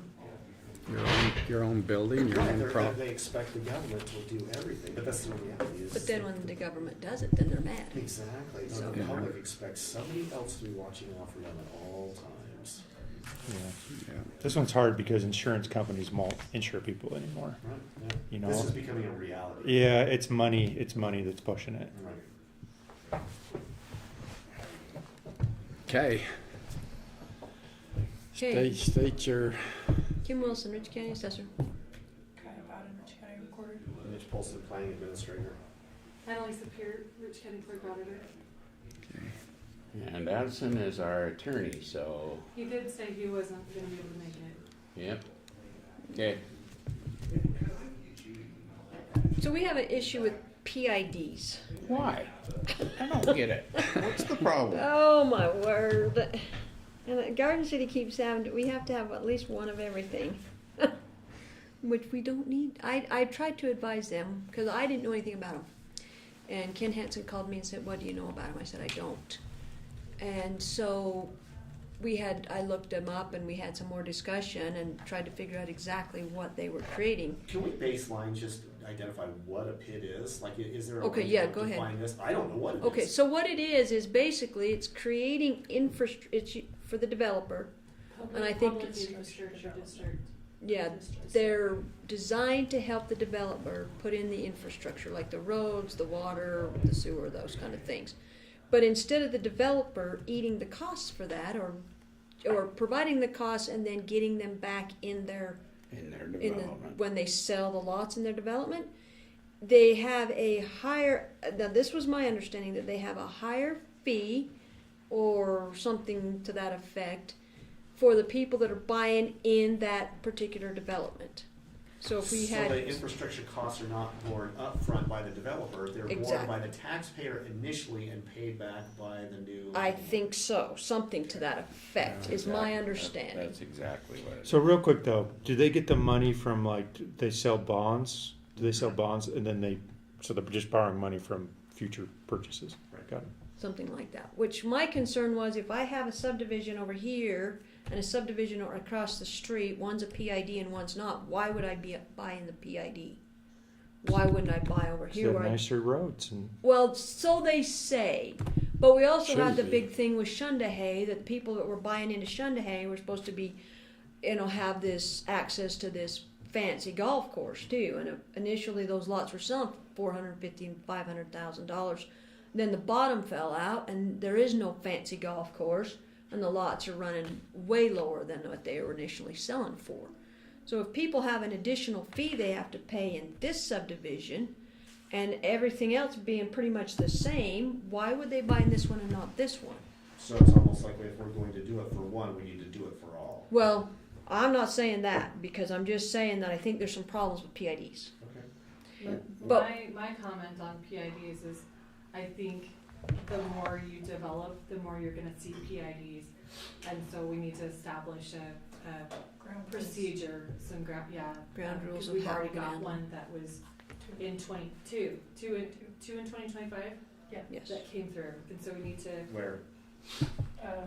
They're teeny tiny They're pieces. Tiny. They're in So in- section 20 in the southeast, So southwest show 'em. corner. So this is a rough drawing of where they are. But they're only 40 feet by 100 feet. Where is that? Is that in Garden City? Yeah, so Yes. this is that new Bear Lake Vistas on the corners you're going up Logan Canyon Oh, Road. okay, And they're just right there. okay. So they're teeny tiny, and we were talking about that, and Well, I- they don't have to be teeny tiny as No. of so far, the But ones that we have. the two that we have, so we're trying to get a handle on this, and we're thinking that if they want to do a PID, they need to encumber the entire property, not two little chunks in one space, little bitty ones within a property. I think if they're going to do it, it needs to be the whole property. What they've done is between the two PIDs, they've taken 8,000 square feet out of a 68-acre parcel. Why would they do that? What's the point?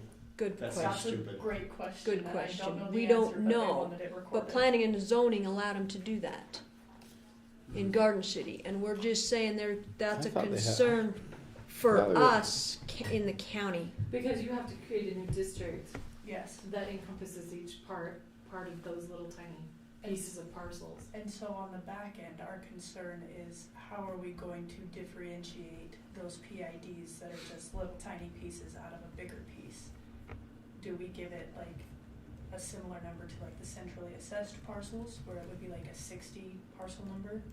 Or do I have to actually cut it out and give it its own legitimate parcel number, even though from the PID plots that were recorded, they're not actually taking it out of that larger parcel. It basically sits on top of the larger parcel, if that makes sense. So, Basically what it is, when you do a PID, you can charge a higher tax to pay for the infrastructure to put in for that particular area, whether it's for one lot or whether it's whatever.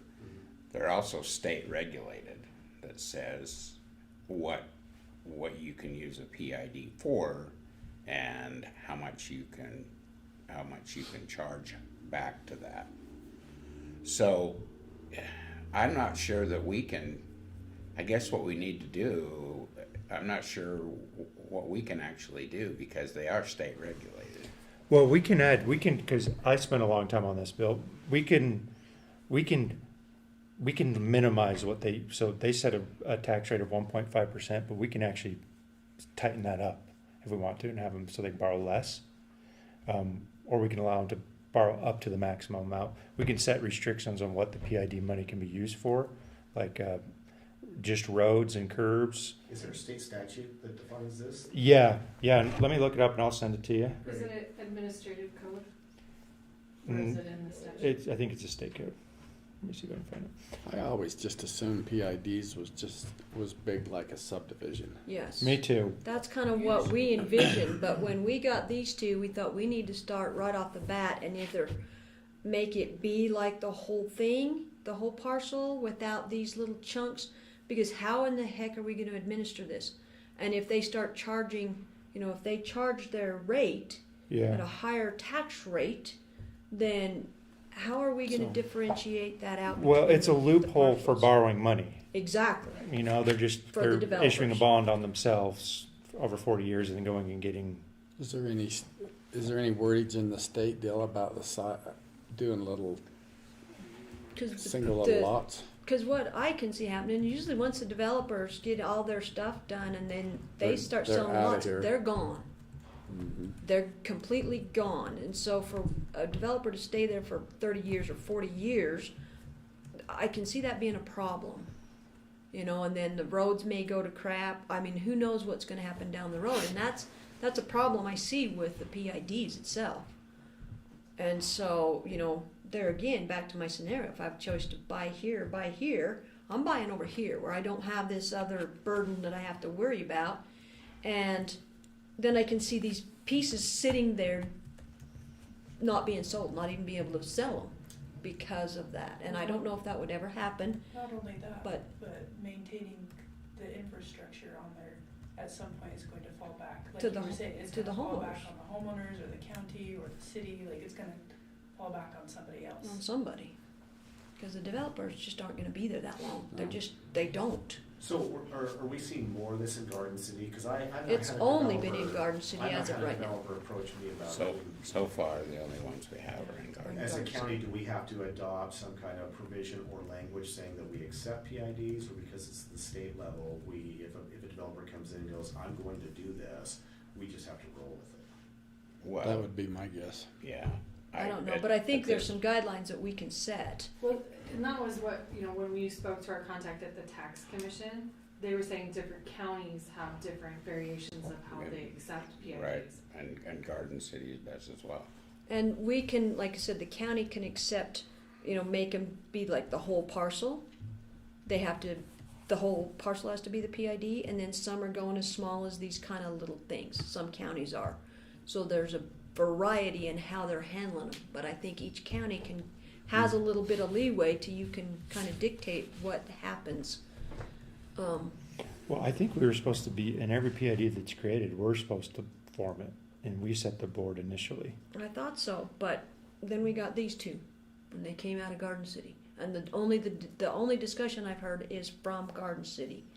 That's where Ken Hansen called me, and it's been a couple years ago when I talked to him about it. They were looking at doing a PID on Long Ridge up there. Well, and he was saying he wasn't for them. He was thinking it was not a good thing. Is he on planning and zoning? Because they had been town council or something. He had been approached by somebody that was about these PIDs, and he was trying to get more information, and that's the first I'd ever even heard of them. Yeah.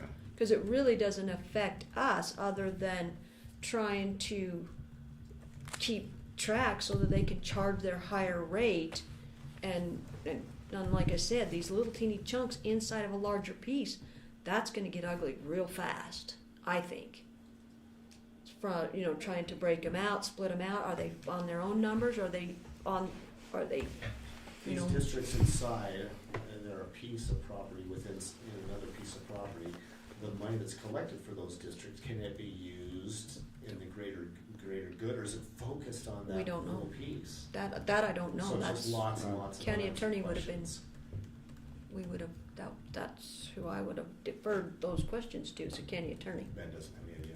It's like, Exactly. I've never heard of them, But then he should get educated, so. same as the rest of us have tried to. Well, yeah, I mean, I know Garden City, like they've got those two different pieces, and I know it's been around and around and around over there with them, and they have some, they've got some, if you wanna call them ordinances or what in place, and I don't know what they are, but I do know that, it's come up.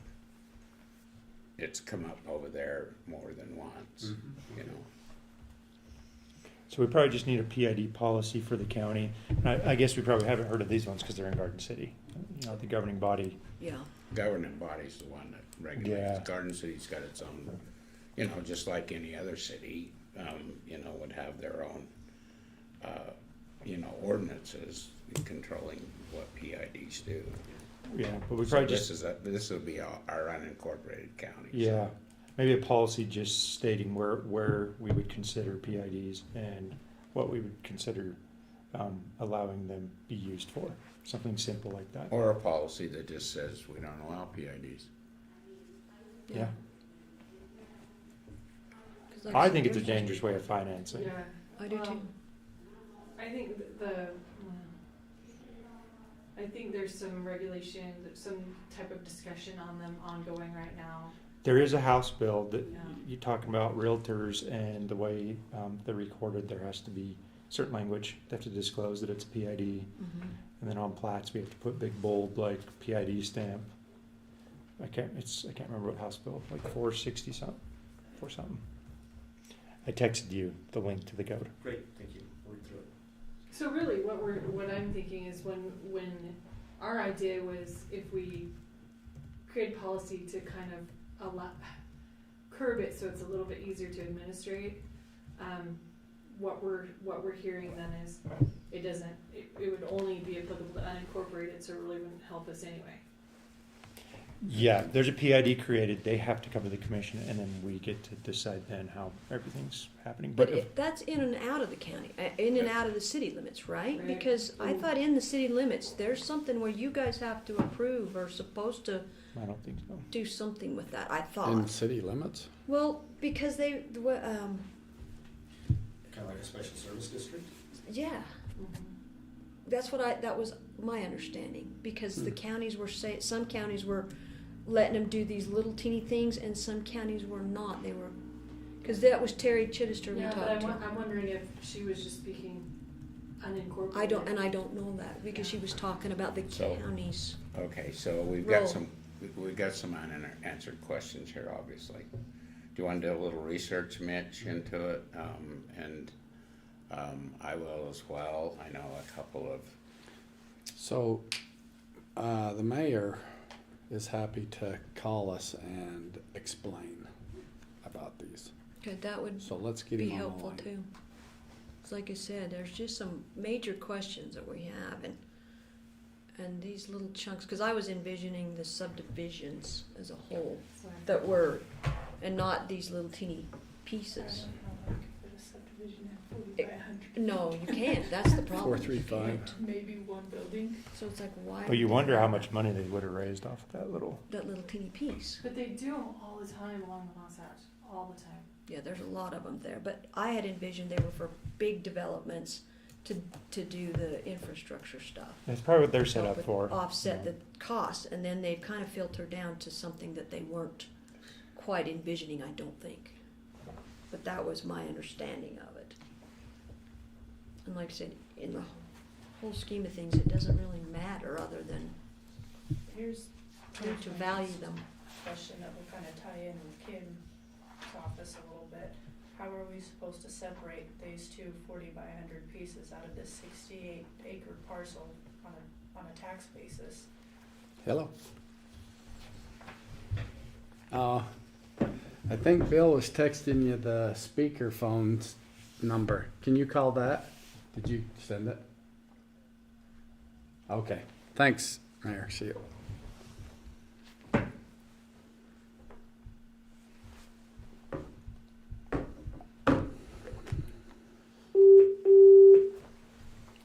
You there, Mayor? I'm here. Can you hear me? We can. Okay, so PIDs are a very complicated process, but they're simple in nature. So the city has passed one because that's our obligation to do that within inside the city limits. That's our governance to do that. We've had several come to the city. We denied 2. We approved 1. But you have to have a PID policy in place to even talk about having PIDs, whether it's the county.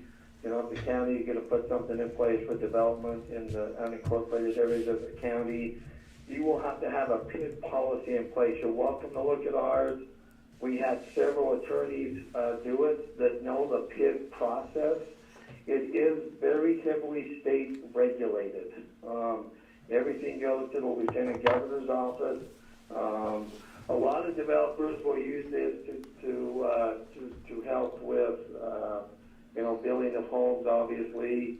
I know you were talking about the Shundahay property. That is the PID that we approved.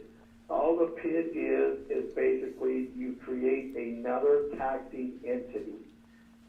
So basically, anybody that buys within that property will not only pay property tax, but they will pay a PID tax. So you could think of it as a HOA fee, basically. However, this is a tax that will be collected just like property tax. But I know the state.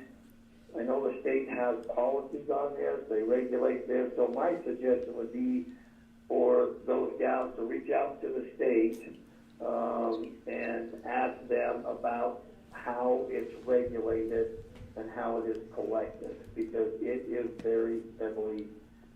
It took us probably 6 months to go through all the process to finally pass a PID. That's how complicated they are with the policies that you have to put in place. But the county is more than welcome to look at our PID policy that we have in place. But as far as your question, I would reach out to the state and visit with them about your questions about how it's collected and so forth. But the state does the state does push these PIDs to get developers to help developers build homes. And I don't disagree with what Kim was saying. You know, if you have a subdivision on one side of the road that doesn't have a PID, but you got one on the other side of the road that does have a PID, yeah, obviously, most people are going to pick the one on this side of the road. However, with the Shundahay property, because it is a big development with an 18-hole golf course, you're going to see $1 million, pieces of property to be built around that, the homes around that golf course. That's when the PID comes in to help the developer be able to go find cheaper money to build the infrastructure to put into that development. Okay, thanks, Mayor. Thanks for that explanation. So PIDs, they also have, is there not they're set for 10 years or 15 years? Is there not? 40. They're not forever, basically. They are not. They are set for a certain amount of time, and there is a certain mill rate that they'll come in and they'll say, hey, we want, and the state sets the highest mill rate they can go. The state sets that. Now, the governing body, whether it's the county, if it's in the county unincorporated areas, or if it's in the city, they will decide what that mill rate is.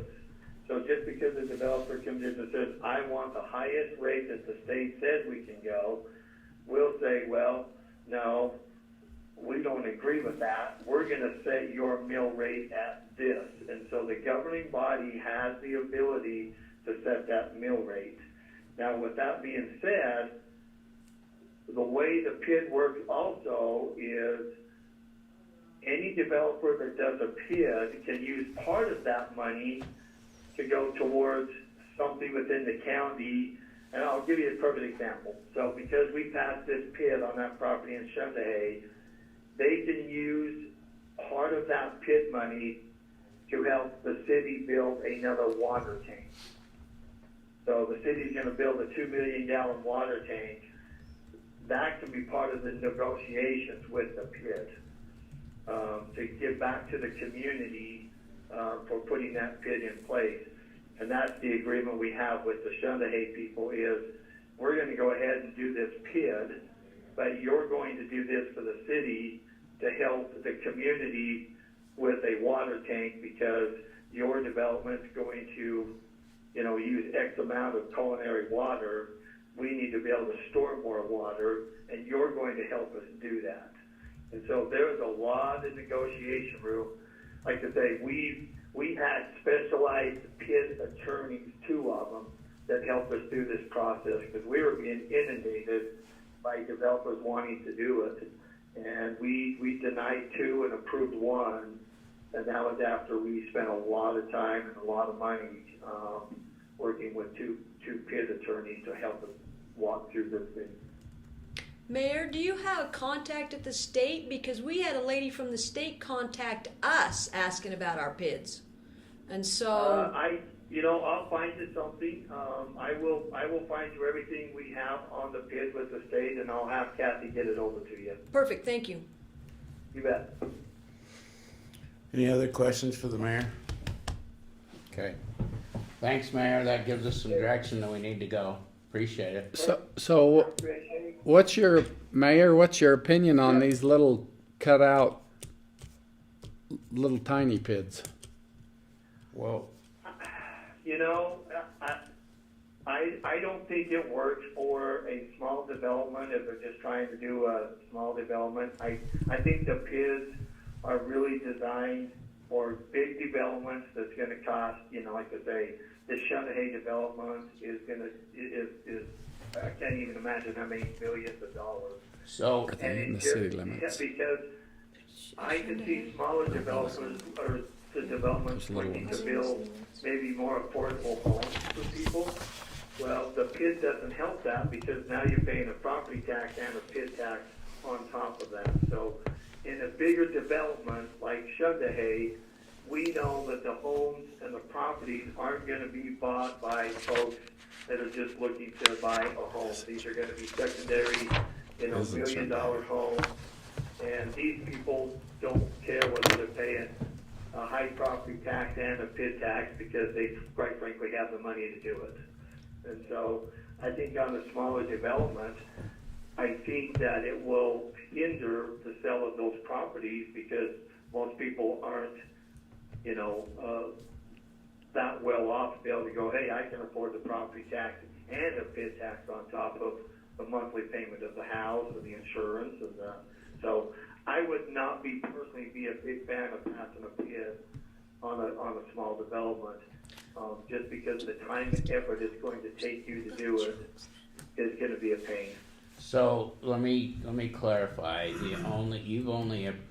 Within Garden City, you've only approved 1 PID. That's right. We've had 3 come through. We denied 2, and we approved 1. So, okay. Mayor, the one that you approved, it's 2 little tiny pieces in Shundahay. It's not the entire development. Well, it should have been because they come in for the entire infrastructure for the development. The only property that's incorporated into that PID, there's 2 pieces and they're each 40 feet by 100 feet. They're teeny tiny. Yeah, that doesn't make any sense because the PID was to do all the infrastructure within that whole development. All of Shunday. So So let me research that because that makes zero sense to me for the fact that the PID is to do is to help with the infrastructure only, water, roads, etc., within the entire development. Okay, that's all we, Well, let me research that and I'll get back to you. okay, that's what's been come in and recorded was within those pieces of property that was within a PID. So, yeah, Okay. you better maybe do a little research on that and find out if something that's been recorded is not right or whatever. Yeah, let me do some research and we'll get back to you. Okay. if it was the whole subdivision, then that takes care of more than half of our questions. Sure. Yeah, well, that doesn't make sense to have just a couple pieces of property because it is supposed to be the entire piece for roads and water and sewer and electrical. I mean, it is for infrastructure. So it doesn't make sense that it would just be for a couple pieces of property. So, Mayor, does somebody review these PIDs, like the document from the Garden City side, before it gets recorded in the county? Or So it goes before the council, and the city council approves the PID. Like I say, we were 6 months on this one, just because we were making sure we had all of our I's dotted, our T's crossed, just because it is a complicated thing. And again, I will say we had two PID attorneys that were very experts on it, that were walking us through it to make sure that it was done exactly the right way. So I'm shocked that it just was a couple pieces of property. So let me follow up on that and we'll get back to you. But it goes through the PID is approved by the legislative body of whatever municipality, or if it's in the unincorporated portion of the county, that would be you as the commissioners that would approve the mill rate and how long they would have to do that mill rate, 20 years, 10 years. That would be up to the governing body of wherever they're at to make that determination. Okay. So let me do some research and I'll get back to you. I'll have Kathy reach out. Okay. Appreciate it. Thanks, Mayor. Okay, thank you. Thank you. Bye-bye. Bye. Yes. I just did a quick Google search, and if they approved the original letter from Shunday, what could be confusing is that it says size, approximately 0.18 acres for initial boundaries of the districts, but then it goes on to say, and 815 acres for the annexation area. So, but that's just the original letter. So if they approve the original letter, or, there was probably some negotiation back and forth on what would or wouldn't be included. But I can see how it could be confusing, where if they identify just a couple parcels initially, but then the other area. It to be. Yeah, so they just gotta check what they actually approved. That might be why there's some confusion. Maybe so. Thank you. Okay, so then I guess we'll wait to hear back Yeah. on that and kind of go from there. We just needed some. Meanwhile, we need to good- get some numbers assigned, so I guess treating it like a special service district. So for now, should I give it a tax ID number like we would for centrally assessed? I'm wondering if we need a tax district, because if it's eventually going to be the whole. Well, right, deal but for this, for what we have right now at this moment, do Yeah. I need to give it like a 60 number? Maybe just And keep then track give it until we that- get more, And then give it its own district? because eventually it's going to have its own tax district, Right. Yeah. like a 112 or a 123 or a.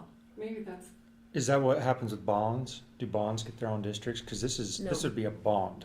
It's They going to don't get their own- disappear. Well, it's not really a bond because they can tax. it is It's a a district. it's a public tax infrastructure district. But Because it it said they can tax. it does it's a- disappear after it's paid off, right? Right. Well, maybe.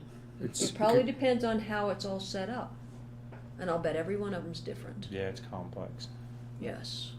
Should it be more like the RDA that we had? Yes. Yeah, So, I- Yes, I was- like the RDA, That had its own district, right? tax And district. I think that's the way to do it. Just do it like an Dis- RDA. district. That's exactly what we did, was it had its own district and then it sunsetted, and they actually could have renewed that Yeah. RDA if they, so, you know, if there was a reason to, but, And that's kind of how I equate them, is I figure like that they're kind of like an RDA. right.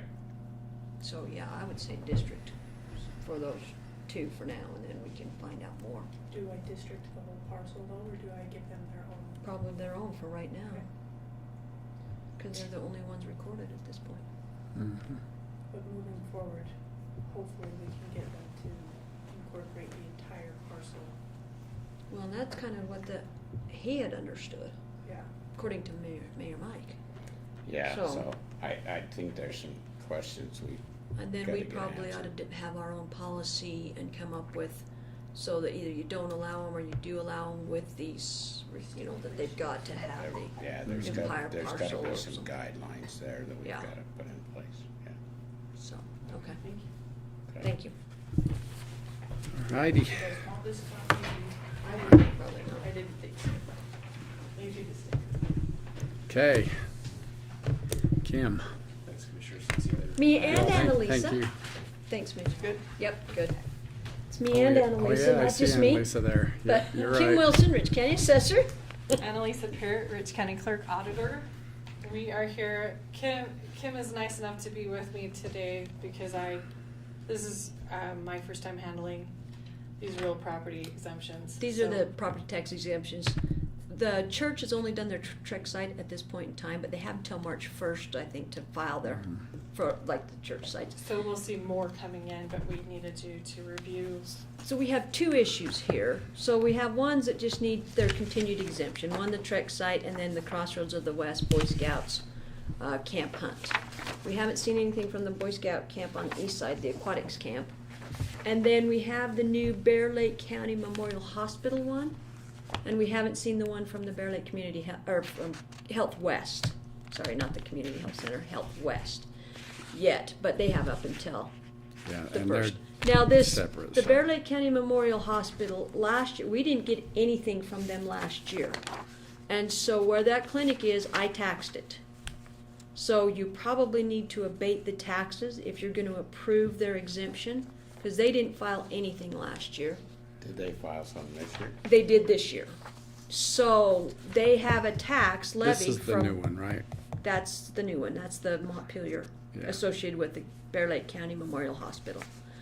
And so they were taxed last year because we didn't receive anything about a tax exemption from them. Okay. This year we have seen it, and looks like they would probably be okay to be approved. Okay. But that's your guys' call.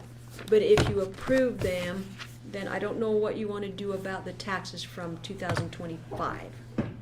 If they should be abated or not, that would be completely They up to should you have to guys. approach you to do it. Because don't they never said anything about it So I- until we got this.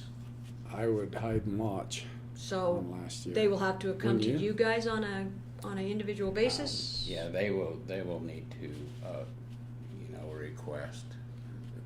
Okay, then if they, yeah. if they have, contact us, we'll refer Yeah. them to a commission meeting. Yeah. Okay. So that was my issue with them, and I came with Anneliesa, I would, yeah. because this is her first year If they doing them. approach us, then we can And sure do it. This was the last, the Bear Lake helped the community, Bear Lake County Memorial Thank you, Hospital. thank you. That one was brand new. It was a little more complicated than just a simple approval of their deal. You just needed to be aware there is taxes, I believe, due on their property from 25. Because this was the first thing we hadn't gotten anything from them. Mayor Mike sent that's this PID file. Mm. It's about that thick. Yeah, well, I have no doubt, because they looked horrible when I was Yeah, looking at them. we'll just hide and watch if they. we Okay, can so deal if they with that. contact us. So then as far as these, she'll probably have a few more to come next month. So do we need a motion for these? Yes. I'll make a motion that we approve the real property tax exemptions as presented. Second. Okay, moving seconded. we need to specify who they are. Boy Scouts of America We and said as presented, but as presented. All in favor say aye. Aye. Aye. Any opposed? Motion carries. Thanks. Thank you guys, appreciate that. Thank you. Okay, Kim Wilson, Rich County Ambulance. If you want to move on to that one. Yep. This we're was ready. tabled from last month. So there was a write-off request, which JCI just hit me up about just a few days ago, that they haven't heard anything, and I said they haven't made a decision. The gentleman that wanted to have a write-off request for his ambulance bill, So the question I had on that, had they offered any type of a payment? they do not do any of that. That is totally up to you guys. They Okay. can't do that as our billing company unless we authorize them to do that. In the past, we have received some write-off requests, and we have had them pay so much a month, and Right. they have set that up with JC. I think JCI set that up to Well, that allow them was to my- do that. That was what I wondered, if that would even, had been even offered at this point. It hasn't been this offered one. at this point because it's your call Okay. to allow that or not. JCI cannot make that call for you. Yeah, let's do it. Okay, so do you want to set an amount, or just let him set an amount? Whatever he can do. Okay. Let them negotiate the amount if they can, if they would, you know, I mean. If He they're gonna- knows if- what he if- can do, and Yeah. they probably know what Okay. to push for. That he So. can make Yeah, payments on. rather than forgive it at this point in time, let's see if We can get a little bit. we can get Okay. some back. Okay, and Um, then my other deal I had last month was if you guys had any suggestions on what to do on these delinquent accounts. Okay, so there's a service within NACO that, Within UAC? well, it's through UAC. Okay. But it's a NACO. What we need is a copy of the delinquencies and the information. And you gave me a sheet, but I'm not sure whether we need more than that or not. And so they're between UAC and NACO. They were going to pass the information on that I gave them, and they were going to give it to trying to think what it's a service but it's through NACO. They were going to see if they needed additional information. So I have not heard back from them. The So Utah we're- Revenue Recovery Program, right? Yes. I got the Utah- website here. What is it? I do think we have to pass an MOU saying that we're going to use them. The Utah Revenue Recovery Program. Yeah. Seems like it's pretty slick, like Bill said. It is. That It is. sounds exactly like what we need. Yeah. And that would, okay, so you'll get us more information, and then Yeah, I can we'll have pass to. this on. Yeah, And I'll, we have to create an MOU. Well, thanks, John, for reminding me about that. They said we need an MOU that says we're going to use that recovery program. Then we need to turn the information over to them. okay, so I need to get with JCI, talk to him about that. And maybe some of the other counties they're going with are working on I that. have Do you no know idea. anything? Okay. I would guess so. Yeah. I'll do some follow-up. It looks like the then. number one reason that other counties are using it is for EMS and ambulance fees. Okay. Do you have any examples of counties that are using it? I'll just send you this website. Perfect. It has all like the FAQ, like has a bunch of stuff you can click. Okay, perfect. Then I'll do some follow-up too, so that maybe we've got some follow-up things.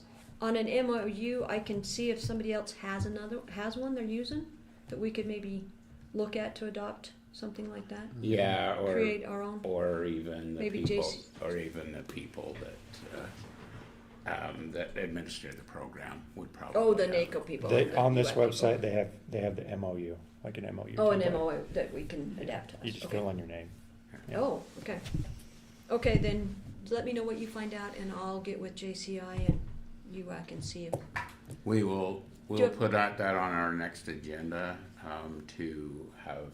to approve an MOU with the recovery program. Okay, so do you want me to print off one and have it all ready with our county name and If you everything want, in there? yeah. Have it all ready to go? Yeah. Sure. Okay.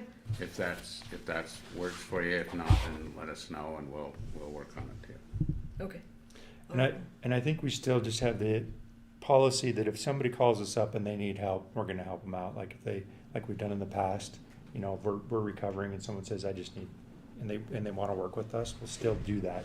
But anybody we don't hear from just gets automatically shifted off to Okay. recovery. Because I think a lot of these, I mean, like I said, it doesn't look like they've even attempted. Yeah, but those that I'm not- have tried, I Yeah. think we give them a little more leeway.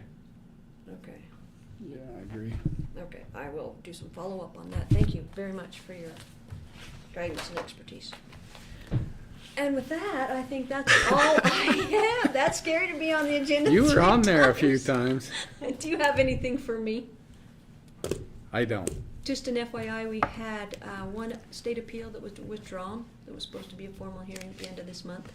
It was withdrawn, and I still have to hear back. I haven't heard back on the 2 formal hearings, or the 1 formal hearing and the 2025 hearing for the same people that we talked about before.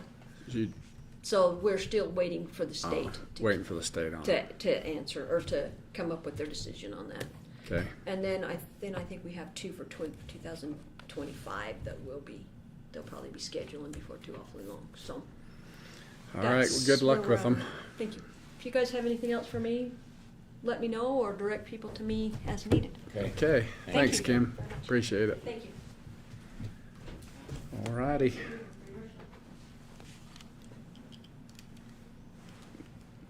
So you have a letter in your packet, Sam, about the approvals. About what? You have a letter in your packet. For the about special service fees? Oh. Or special service district. Okay. You want to do that before lunch or after? Well, I guess it's on the agenda before, so. Well, apparently Okay. she's cut us to a half hour lunch. I did that. Not sure what that's all 12:30 to about. 1:30. Okay, special service. Okay, looks like the special service district, which is the sewer district, basically, that's a district that was formed by the county, has some board members that their terms have expired, Mike Linhart, Richard Grosbeck, and Larry Acey. And they've expressed their desire to continue to serve on the board and be reappointed. And their term would be from January 26th to December 28th. I would make a motion that they be reappointed to the Special Service District Board. Second. Okay, moving seconded. All in favor say aye. Aye. Aye.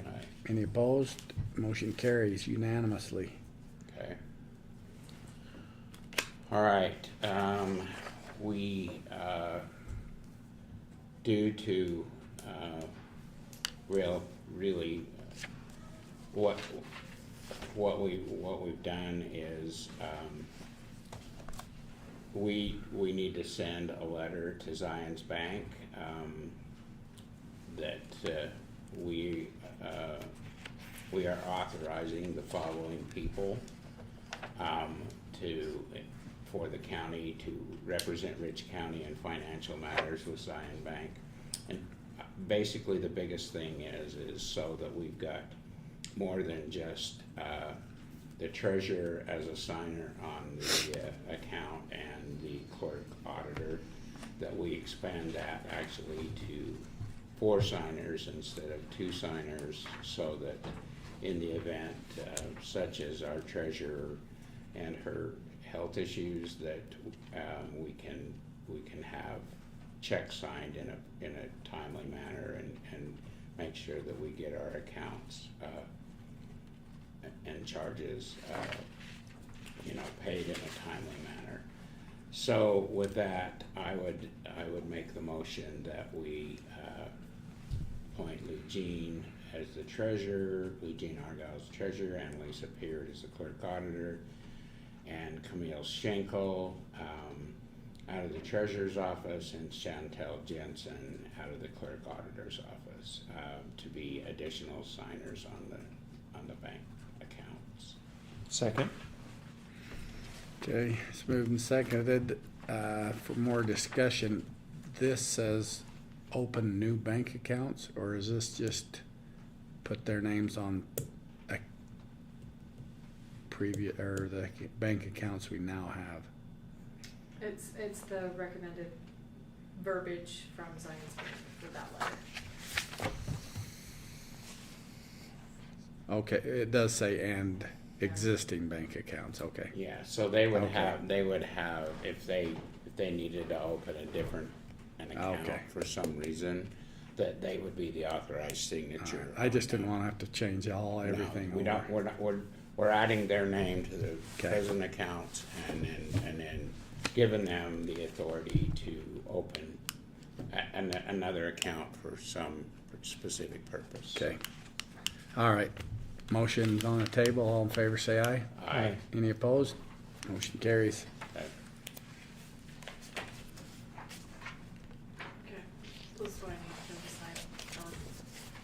See what Brian needs. Supposed to sign this one? Brian, you need something? Well, it's not part of the meeting, but it's somebody in here, I think, 1112, got connection to our network, and they had some bad stuff on their computer, and our network caught it, but then they were gone, it seems like almost as fast, so I don't know if you know who that was or not, but somebody was on our network with Trojans and stuff, sending out stuff At from 1112? their computer. Really? 1112 is when it was caught. 1125, I got the notice, and the IP was no longer being used, so it was relatively quick. Could have been somebody driving by. Could have been.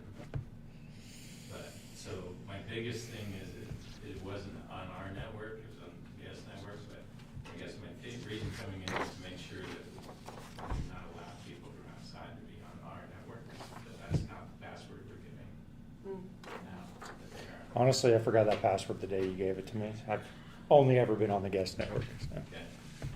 So that's it. I just wanted to bring that So, to the attention. okay, but they were on the guest network? Okay. Yeah, so it shouldn't affect anything we have, but it's caught because of the sensor that catches it's between our actual router and the internet.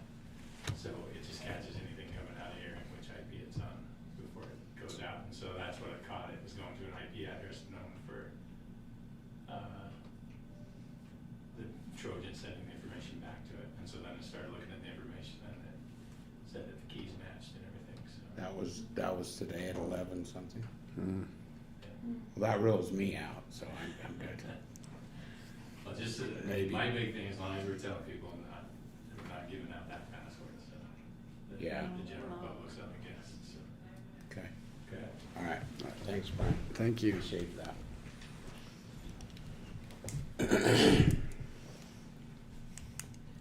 Okay, the other item, when you're ready, I can talk about a little Okay, bit. we're ready. So do you want me to come up there or not? Whatever, it's up to you, whatever you wanna do. So,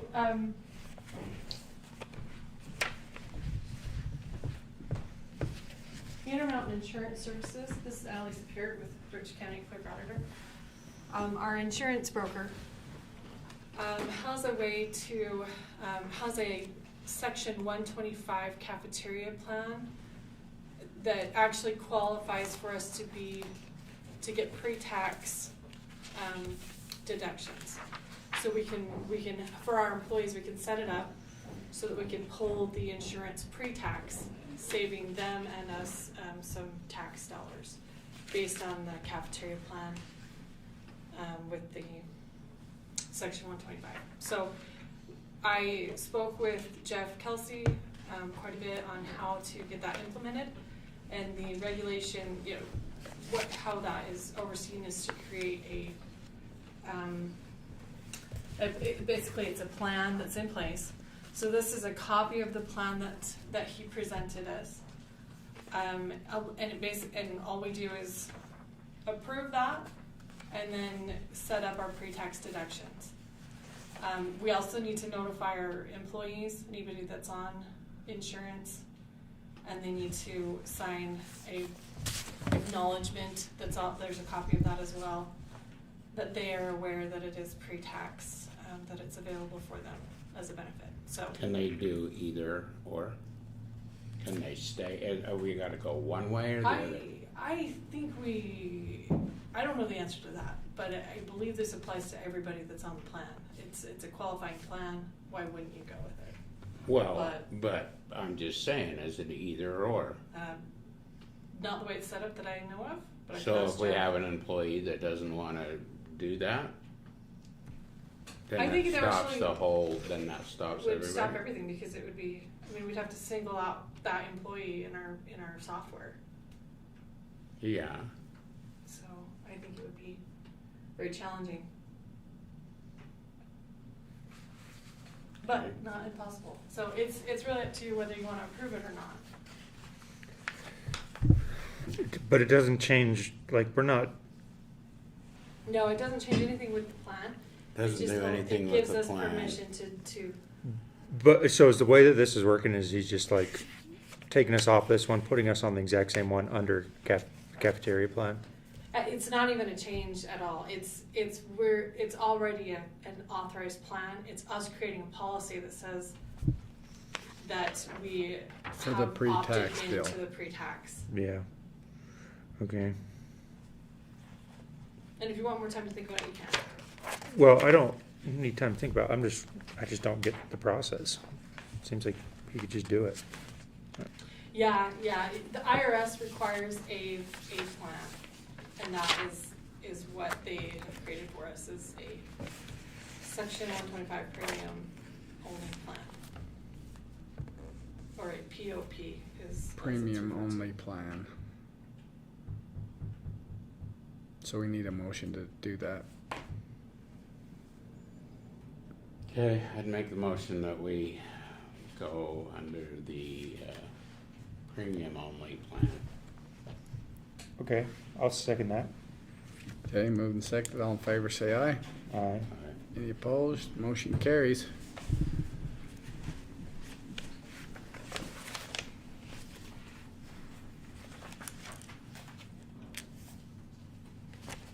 Okay, we got a little more money for the bike path, and so we had to amend the agreement. We were able to get $58,000 more for our walking trail path along the lake. Our additional match will be right at $90,000 on that for the 358 more dollars. So that puts the total of our project now really at $3,647,000. Hopefully we can, get to the point of where we're turning some dirt this summer. I mean, that's the thing. I mean, we've got to get something moving along. The funding is available this summer. In other words, we've got to start spending money. So right now we're still in the negotiation stages with UDOT, and they're signing off on the project with their guideline or their regulations. At this point in time, I think we've been successful in getting them to waive some of the requirements as far as the guardrail goes, and also along the pathway on the lakeside where the slope is less than, I don't remember exactly what the degrees are, but there will not be a guardrail and a fence between the lake. And so it'll be, I think we're where we want to be. So we're still moving forward with our wetland mitigation. I think there's still gonna be some type of pole fence or something where it's steep. Right, there will be. Yeah. That's what, there's a certain slope and where those slopes are real steep and right at the edge of the bike path, there So will somebody be a don't rail. fall off over yeah, it. Yeah, but that's. Did they that's drop not the gonna- bumper for the handlebar bumper rail? Did they drop that, or do we? It's still there on the steep parts. Oh, on the very steep parts, which is that where they have to have that to go with the fence? There's no fence. It's just going to be a railing, just a railing along there. So there'll be no fence at all between, it'll just be a railing there. And the guardrail, there may be a couple places where there's a curb. There may be a short span of guardrail there, but that still has not been identified exactly where those areas are. So we don't have like a map or anything yet of what we want. Well, to we look do. like? We got the whole overall project, but the project was showing that we had guardrail Along most of it. 90% of the whole project. Holy cow. So we've been in negotiation with UDOT over that, and so we basically, the way that UDOT had their new guidelines set up, which that was kind of an interesting thing. We was literally trapping them on the road with a guardrail. Yeah. So that didn't work. Oh, they want the guardrail on the other side of the bike path? Like, So what they wanted was, on the lakeside where the bike path is, they wanted a fence all the way along between the edge of the bike path and the water. And then they wanted a guardrail along the highway. So you'd have to cross the guardrail, cross the bike path, and then you got a fence, so you can't even get to the lake. So we worked with Sovereign Lands on that. They were not. They said no. We're not going to put a barrier all the way along that bike path to keep people. If there's some danger there where the slope is extremely steep, let's put a railing along there. And then as far as the guardrail, there may be a couple of places, but other than that, there will be not. It'll be open, and we'll try to get as much between the edge of the highway and the bike path for a buffer zone there. But anyway, with that, I would make a motion that we approve the additional funding that we have, that we were able to acquire. okay, second that. $358,247. Okay. Second. Got a motion, a second. All in favor, say aye. Aye. Any opposed? Motion carries unanimous. All right. Every year we have a fraud risk that we have to fill out about any particular things. So there's actually a form that we go through and then ask questions. And we have to answer those questions, and then we end up with a fraud risk score. So at the very back of your packet, you'll see the fraud risk assessment. There is, you can see our rating and the points that we have. We do have some challenges because of the staffing in our offices for separation of duties, but we try to work around and make sure that those are done the best we possibly can with the amount of staff that we have for those things. So our clerk has filled this out, and I would move that we approve our fraud risk assessment for 2026. 25. Oh, 25, okay. Second that. Okay, moved and seconded. All in favor, say aye. Aye. Aye. Any opposed? Motion carries unanimous.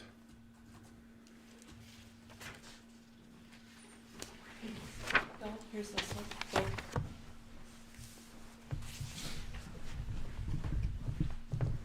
This one's the deal. The real deal. This is the real deal? That's just a copy for you. Oh, I see, gotcha. So yeah, all right. How are we doing on the expenditures? Good, they're right here for you to look at. And this is our quarterly ones, okay? Since it's the fourth quarter, it's the full year. Oh, okay. I've read the minutes. I didn't see anything in the minutes that looked like the minutes reflected our meeting. And I didn't see any changes or corrections that we needed to make. So with that, I guess I would make a motion to approve the minutes for January 7th, 2026. I'll second that. Okay, moved and seconded. All in favor, say aye. Aye. Any opposed by the same sign? Motion carries unanimous.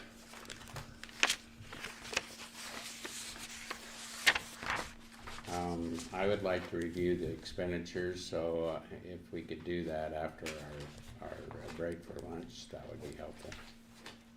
Okay. Wouldn't mind. All right, we will take a 30-minute break for lunch. Then when we come back, looks like we'll do the minutes, then go into a executive session. We just did the minutes, but we'll do I mean, sorry, expenditures. Yeah. All right, That's okay. we'll have a recess.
Okay, I'll call Rich County Commission meeting back to order.